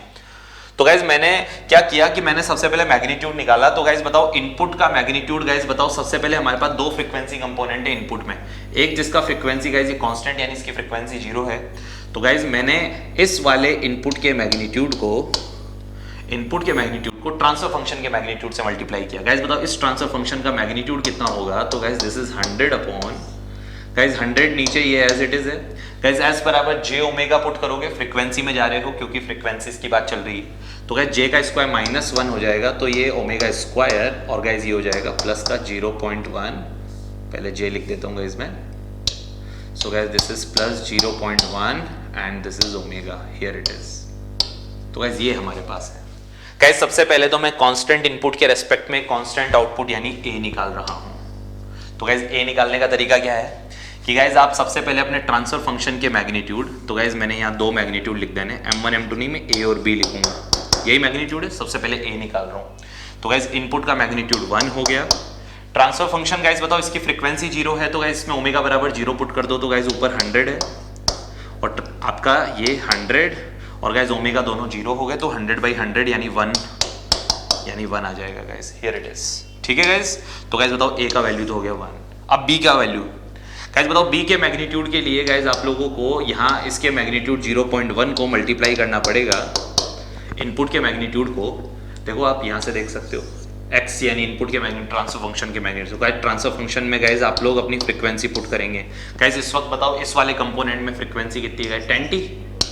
10 यानी ओमेगा टी होता है. तो गाइज ओमेगा की वैल्यू कितनी है गाइज? 10. तो गाइज ओमेगा टी होता है, तो गाइज ओमेगा की वैल्यू 10 पुट करूंगा गाइज यहाँ पर, तो कितना हो जाएगा गाइज 100 माइनस 10 का स्क्वायर गाइज 100 ही आ जाएगा, प्लस का 0.1 इंटू गाइज आप लोगों का ये आ जाएगा 100 अगेन ओमेगा की वैल्यू, सॉरी 100 नहीं 10, ओमेगा की वैल्यू कितनी है guys 10, here it is.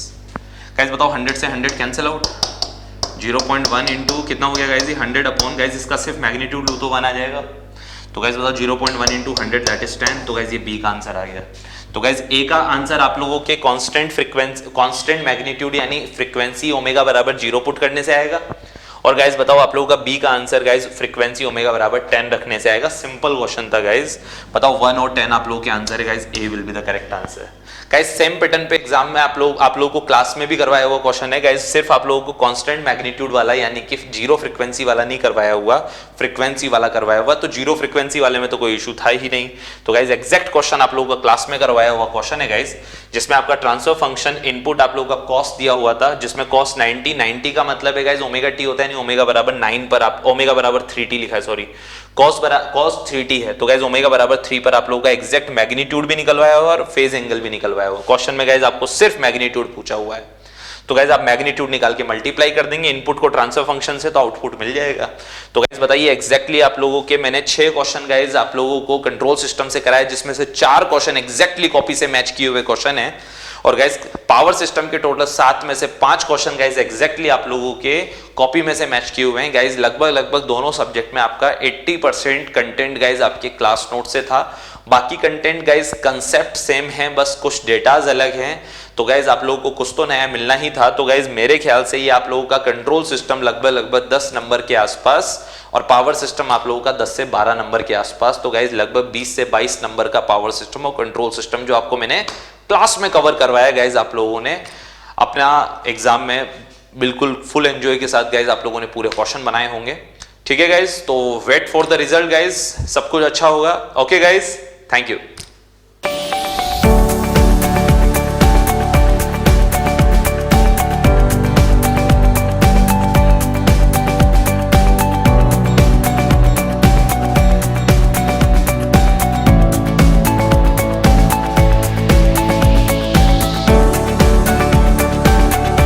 If you really like the video, please hit the like button and share the video, subscribe to our YouTube channel and press the bell icon for the latest updates. Thank you.